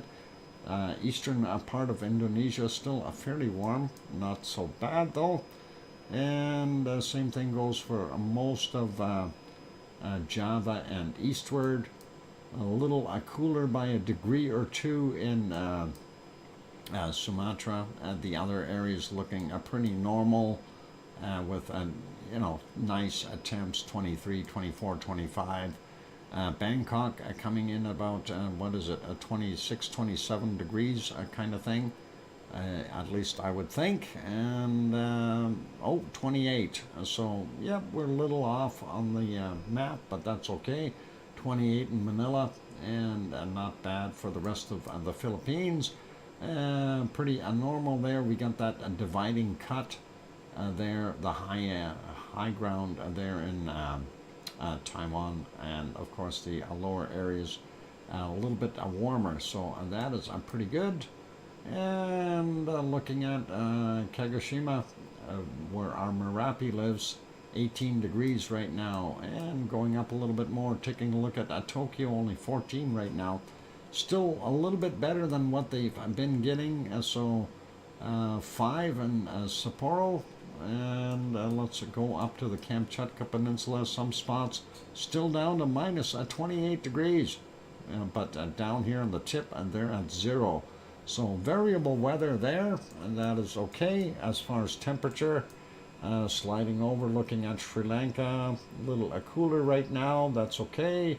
Delhi 16, that's all right there. Hey, Freddie is over here. Looks pretty normal for Madagascar. Cape Town, a little bit cooler at 15. We got that high sitting there. It actually is ending up bringing some cold air in. Hopefully it'll move out of there, and maybe Freddie will go away too. We are starting to see some heat back in the Sahara Desert here, as well as central portions of Africa. So that is all nice. Still not that warm in Cairo, but we got 15. It looks like UAE is above the 20 degree mark, up to 25 in some spots. Southern end of Saudi Arabia doing fairly well as well. Baghdad 13 degrees, going up a little bit more. Looking at what we got in Italy, Turkey. Turkey. We got Malatya. There we go. 10 degrees right now, and not bad in the other places, and at least it's not freezing anymore. So that is really good. Let's take a look at Piggy's place. She's still getting that warm blast coming in. So about 15 or 16 degrees right there for now. And yep, 16, that's pretty accurate. And taking a look at Renanzo, that's where our Mount Etna is. You can see the warmer plumes going around it, but it says about 9 degrees. It does look like it's really getting quite warm there. 11 degrees, okay, that's nice. And Catania is about a 16 there, so pretty cool, or warm, not bad. Naples coming in at 14. We've got 13 in Rome. Milano at 10. That's not bad. Sardinia is looking pretty normal. And glad to see things have warmed up. 13 over in Lisbon. Madrid coming in at a whopping 13 as well. Little cooler for Aurelio at 10 degrees. And looking at what we've got in France, we see Nantes coming in at 13, Paris a little bit cooler at 8, Munich coming in at 0, Frankfurt -1, Cologne at 0, and my joking around with Yvonne Kunkel, I promise no more snow, but I can't give any promises. I don't control it, other than when I have my weather machine on. Anyway, 3 in Brussels, Belgium, in Belgium, and I was seeing about 1 degree there in Amsterdam, and then of course Berlin coming in at -1, 0 in Hamburg, Copenhagen coming in at 0, Aarhus coming in at -1. We go up here to Oslo, -6, Stockholm is -7. St. Petersburg over here coming in at -3. Moscow a little bit warmer at +2. Let's take a look at England. 6 degrees in London. It looks like the southern areas are quite a bit warmer. Wales not bad, 6, 7, 8 degrees kind of thing. Leeds is at 1. Glasgow coming in at 0. Aberdeen is at 2. Dublin coming in at 8. And probably about 9 degrees over here for the Irish monk guy. So hopefully, he'll be okay. And he can, yep, I was right. There we go. So that is all good. Let's take a look at this cold lump of ice. They call it Iceland, land of fire and ice. And right now it's mostly ice. -28 degrees Celsius if you want to go there. And let's just zoom in here a little bit and find, I'm trying to find Askia. Askia be in here somewhere. Not there, it'd be over here, maybe somewhere around here. -22 degrees Celsius. No thanks. We need a volcano to warm that place up. That's what we need. And looking at what we've got there in our wonderful Reykjavik, -9 degrees Celsius. And that's confirmed. So that is all cool. Let's take a quick peek at precipitation. I think we'll just run with it and finish off the stream. We see some snow up in the top end of Alaska and snow in British Columbia in some places along the coast. There's that system. Looks like it's raining and snowing in Queen Charlotte Islands and also on Vancouver Island and most of the shorelines there. And some snow in the Rocky Mountains as well as northern portions of Alberta. See some snow down in the bottom end here too, and KC or Kananaskis country is getting some snow. Looks like all the way across, Winterpeg included, and that is going down into the states as well, into Minneapolis and Des Moines, Iowa, and those places. So they are getting some snow, and we are seeing all of that. There in North Dakota, not so much around the Great Lakes other than over here for Lake Superior, but I think that will probably end up moving a little bit and give them some more snow there. It doesn't look bad for eastern portions with the exception of out here in Newfoundland, and be thankful this system is out in there.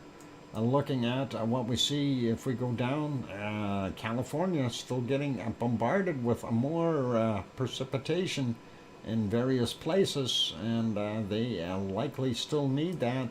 Even looks like Nevada's getting some rain. Arizona's got a little bit, as well as a bottom end of Utah. looking at northern portions of New Mexico and the southern portions of Colorado, they are getting some as well. And looking down here, Kansas has got some, and it looks like Tennessee has got some rain, and northern portions of Alabama maybe a little bit. Looks not bad there for what we've got on Florida. A little bit of rain in central Mexico, which is probably well needed. And we see the stuff going down in the other areas of Central America. Looks like Costa Rica and Panama are getting nailed. And we see most of the Amazonian style countries there: Colombia, Peru, Ecuador, and of course Brazil, and a good portion of Bolivia getting nailed, and then some here in the hot spots there. And I'm surprised that the hot areas are actually raining in Argentina. And then we see a little bit of bleeding across here from Chile, and that is going into Argentina as well. That's kind of it for there. And here my assumption is correct. That cold area is definitely getting a rain, and not so much rain for the North Island, so pretty good. We don't see too much. Tasmania's got a little bit on the bottom, and a few spots here and there in southern portions of New Zealand. And then when we get from Sydney on north up to about Brisbane, we see some rain in there, and I bet you they are not complaining that they're getting some rain. So that is all good. We see that remnants of that storm still churning away there. And looking at what we see, probably some stormy stuff out here in Tofua area and Tonga, and then going in through the Solomon Islands, and then Indonesia, Papua New Guinea, Indonesia, the whole area. It is the season, so they'll be getting more of that wonderful rain for the next little while. Not bad there in the Philippines right now. Looks like Taiwan is, no, hang on, Thailand, not Taiwan. Taiwan's over here. Taiwan doesn't have any rain either, but Thailand is pretty good. Not so much precipitation in Japan. We do see some in North Korea, portions of Russia here, as well as a little bit in China. Kamchatka Peninsula on the tip, where it's so nice and warm. It's got some rain and snow, and nothing showing there in India. We do see Madagascar's got some rain, not bad though. A little bit down here in southern Africa. And of course, here's Freddie, our friend Freddie. Freddie is being nice to the people of Mozambique. Okay, so that's Freddie.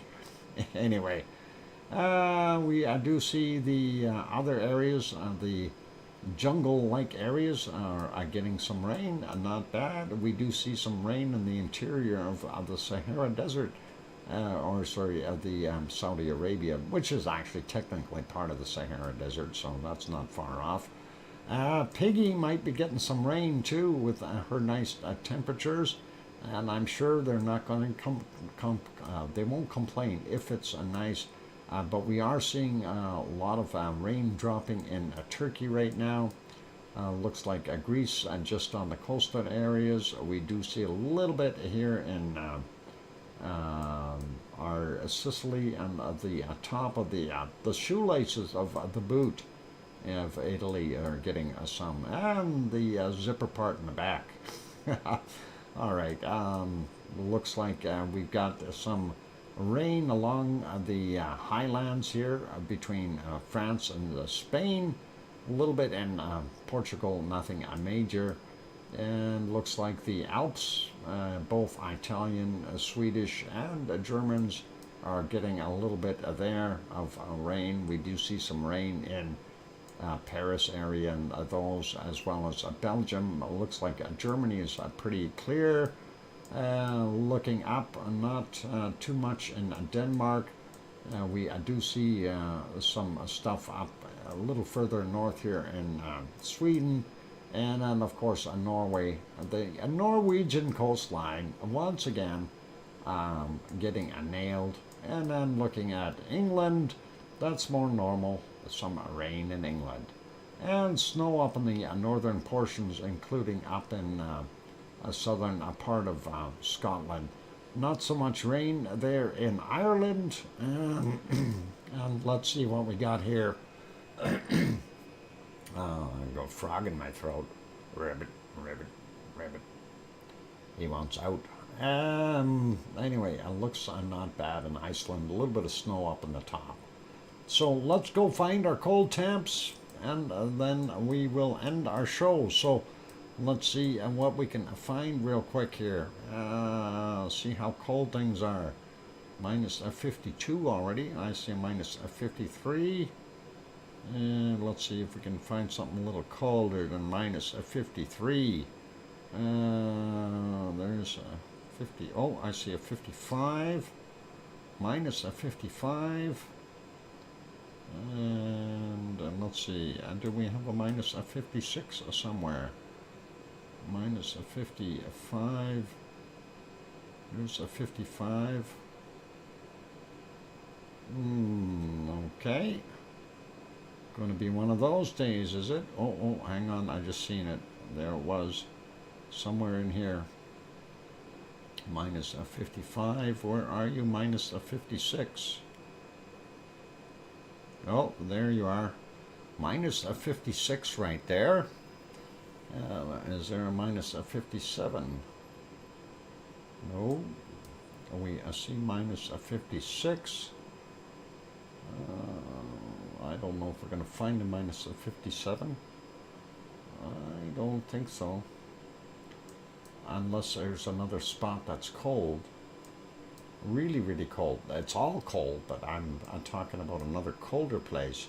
And there's a minus a 53 right there. Minus a 54, 55. Do we have another minus a 56? We already found one.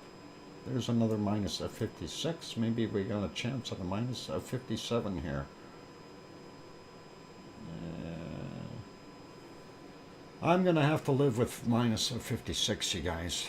I don't think we're going to find that. It's pretty tough pickings there. Let's take a look at Greenland.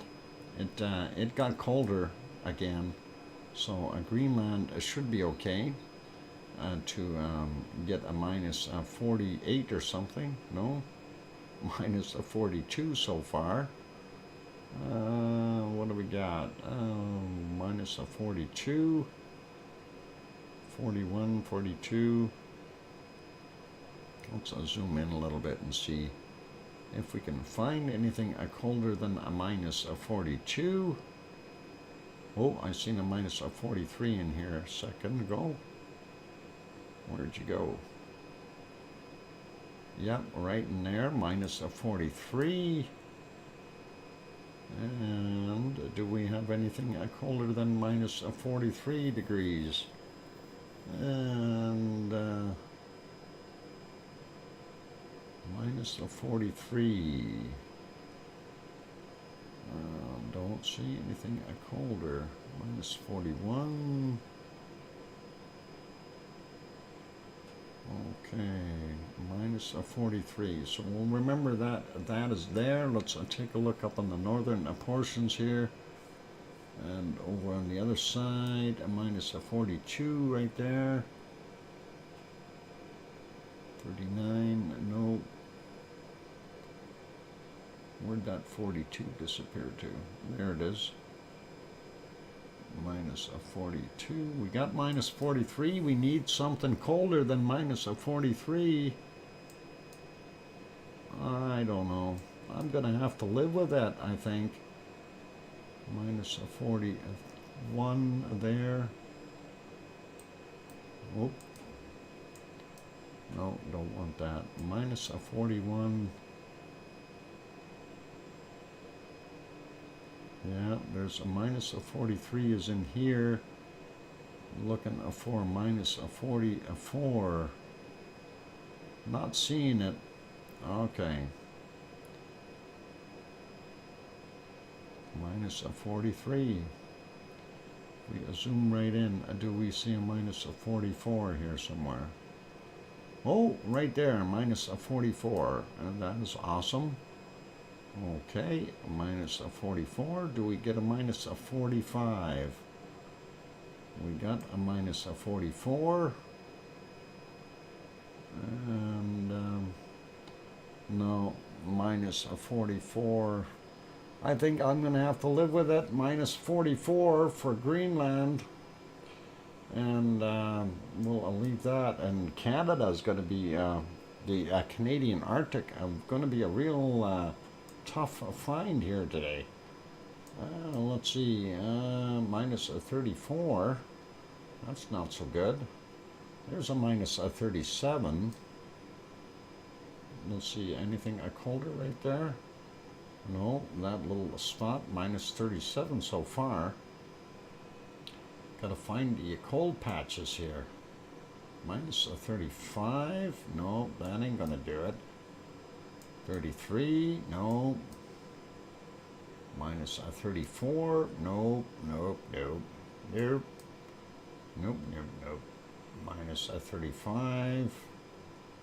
Let's zoom in there, see if just in case there's something else happening there.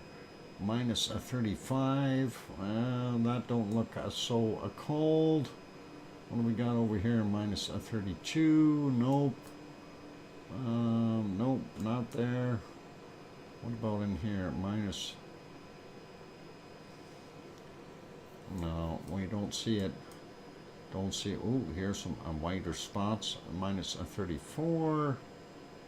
32. If there's a 34 again. Let's just zoom in and check. Minus 34. Almost tropical. I can just see those polar bears sipping their beers on the beach or on the snowbank. Wherever they do that, a minus 34. And let's see, I don't believe that is good. We're going to have something colder here. What about up here? Minus 30. No, we don't see that. Maybe over here, minus 31. No, 33. Oh, hang on. Let's zoom in over here and see if we can find something colder. Minus 33. Not good. And 32. No. No good. Minus 33. No, that ain't gonna work. What about here? Minus 32. 33. There's my 34 again. Minus 34. Wow. I got a feeling I'm going to lose. Minus 34. Let's have a look at this whole thing here and just see. Is there colder places up in the north? No, there's not. It's got to be in here somewhere where we see the warmer temp or the colder temperatures. What about right in here? Right in the Bay Area. Minus 33. Not a good. No. Minus 33. I haven't even found a minus 35 yet, so I'm really disappointed here for searching today. That is not good. No, minus 34 is about the coldest I've seen. Minus 34. It's got to be a little spot somewhere that's freezing cold, like minus 50 or something. Minus 34. I'm not seeing it there. Nope. Where else can we go? What about this little spot right here? Minus a 37. There we go. Now we're cooking. Minus a 37. I don't feel so bad now. Minus a 37. What about else? What else we got? Right over here, minus a 35. So minus a 37 right there. What about these little areas here? Minus a 35. No. I'm not seeing it. So minus the 37 is what the coldest is that I have found. And let's take a look at some other little spots. And I don't see anything else that is horribly cold. Minus a 37. Oh, come on. Show me something colder. Yeah, a minus a 36. I'm just going around that. That's the coldest I see is a minus a 37. That is just not good. Let's try. Well, no, we can't try anywhere else. I've gone to all of them. Minus a 37 is what I'm calling for there. Darn it. Okay, so let's see what we have in Siberia. Maybe we can beat all scores in Siberia. Minus a 39, and we're not doing so good there. Where's my minus 50s and 60s? What happened, Siberia? You're letting me down. Siberia, oh, a minus a 43. Not that cold. Minus a 43 so far in Siberia. What about up here? No. It's got to be a spot in here somewhere that's freezing. Here, what do we got? A minus 42, 43. We already got a 43. We need, oh, there. We got a minus a 45 right there. So that is pretty cold. Minus a 45. What about these other areas? Minus a 45. Not seeing them. Oh, what about this spot here? No.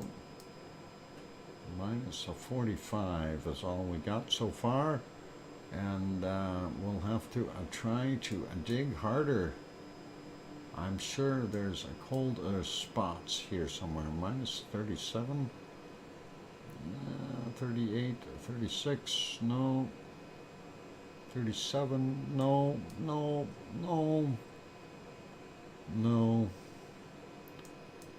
A little spot here, maybe. A 37, no.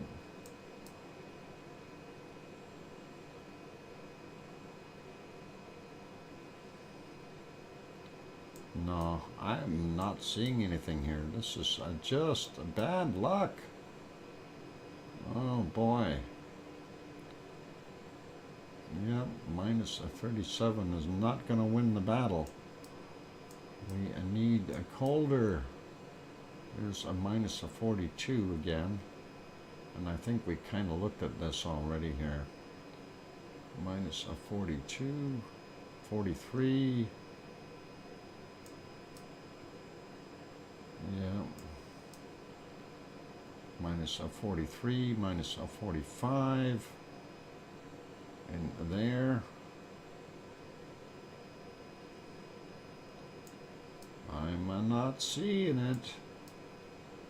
Going up the river without a paddle. Or snowshoes, one of the two. Minus a 37 there. No, we got minus 45. We need colder than a minus a 45.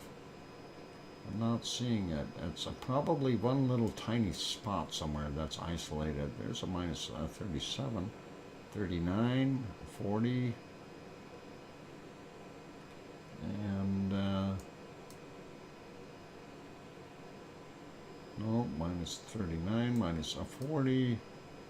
little spots. Minus a 45 is all I got. What about these northern places? Over here, what is this area?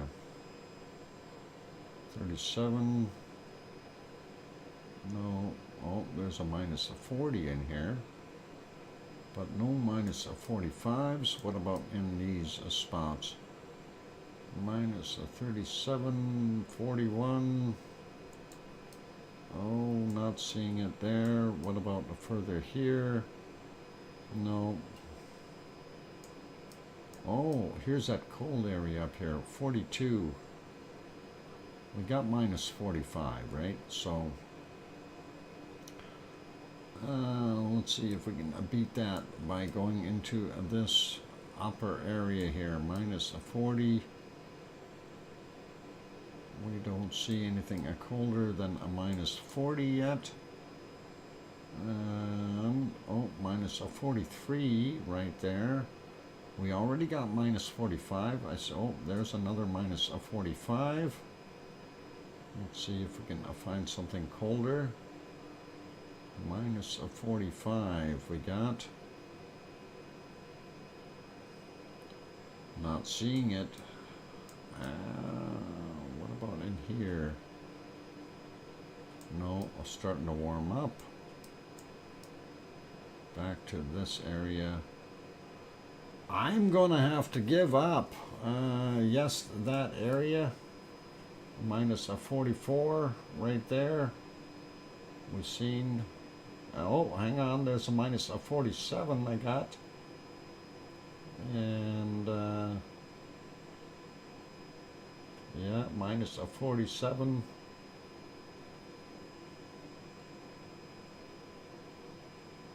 I don't see it any colder. Where's that? A minus a 46. Let's zoom in here and just see. 44, 46, 42, 45. Need to find that minus a 47 again. There it is. So minus a 47.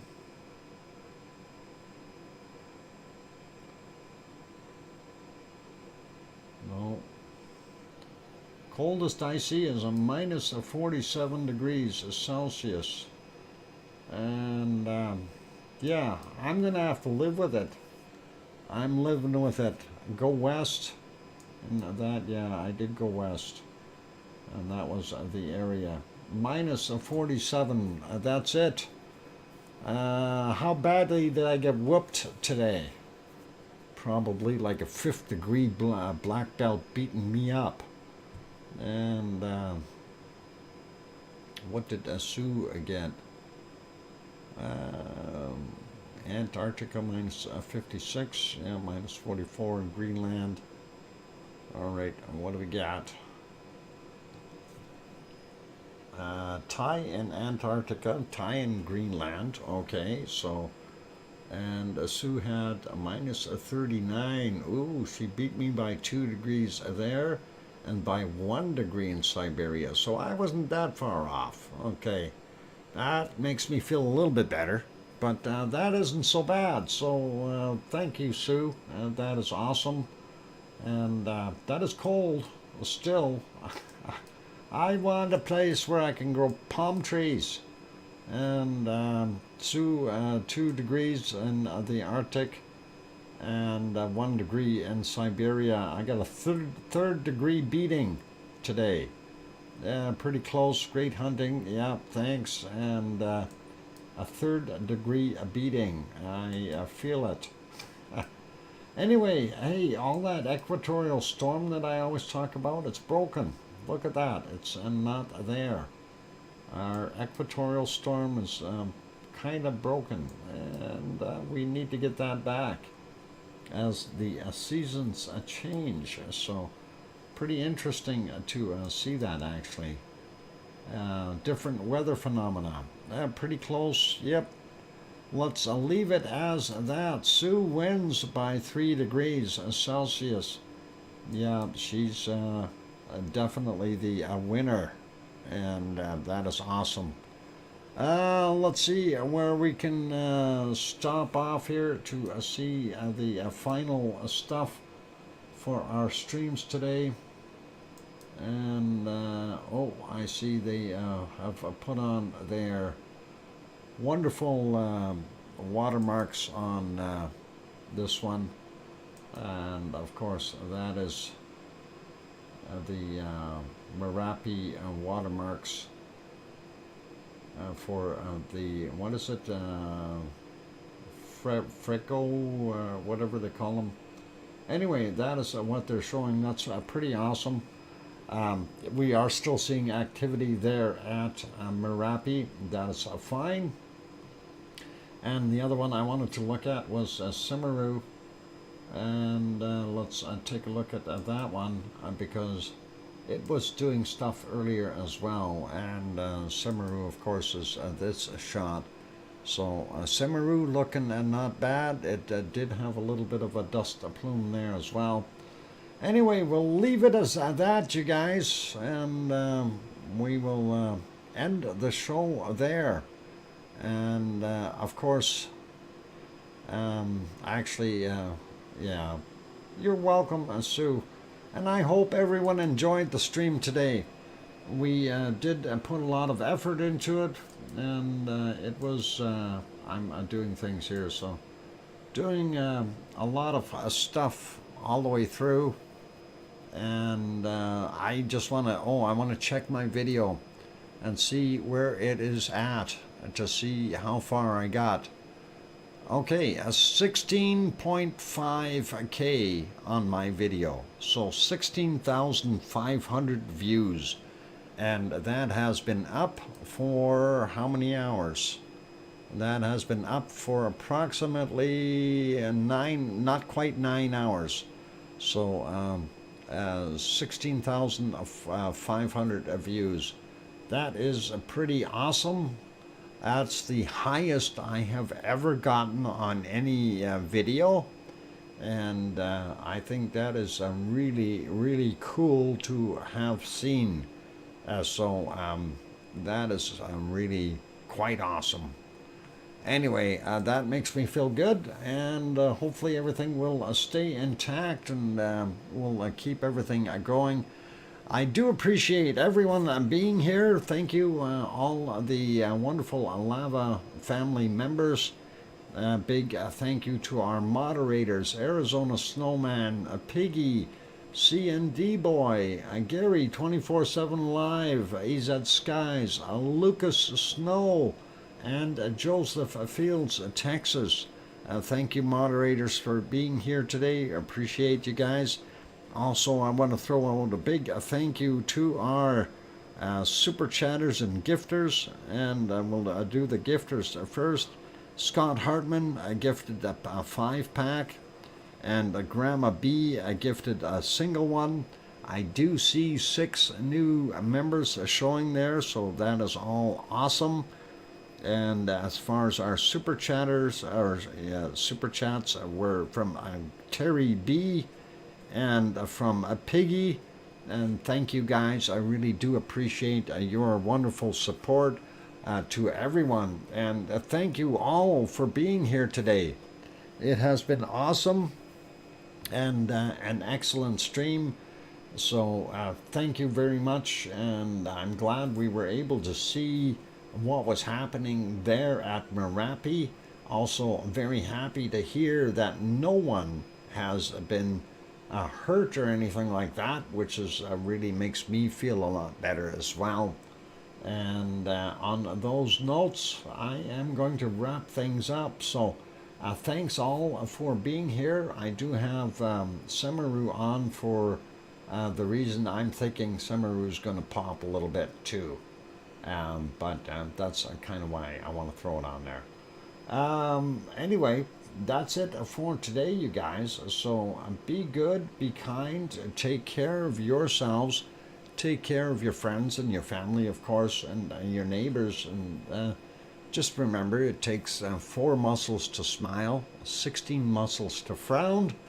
And on those good notes, it is a time for me to wrap it up. So thank you everyone for being here. And I see we had a whopping a view count of 237 on today's stream, which is really awesome, and a peak of 99 people in the stream. So that is a really cool and been a very, very a good one today. I'm exercising my face muscles. Keep smiling, Sue, with 4. You want to use the 4. The other, if you use 12, you're going to get wrinkles. You don't want to do that. Anyway, on that friendly note, be good, be kind, take care, and please, please, most of all, tell your loved ones that you love them tonight, for tomorrow is never promised. I'm your host, DrFox2000, here in Edmonton, Alberta, Canada. And remember, tomorrow's Sunday, so early stream again. We'll see you all then. And take care, and oink oink.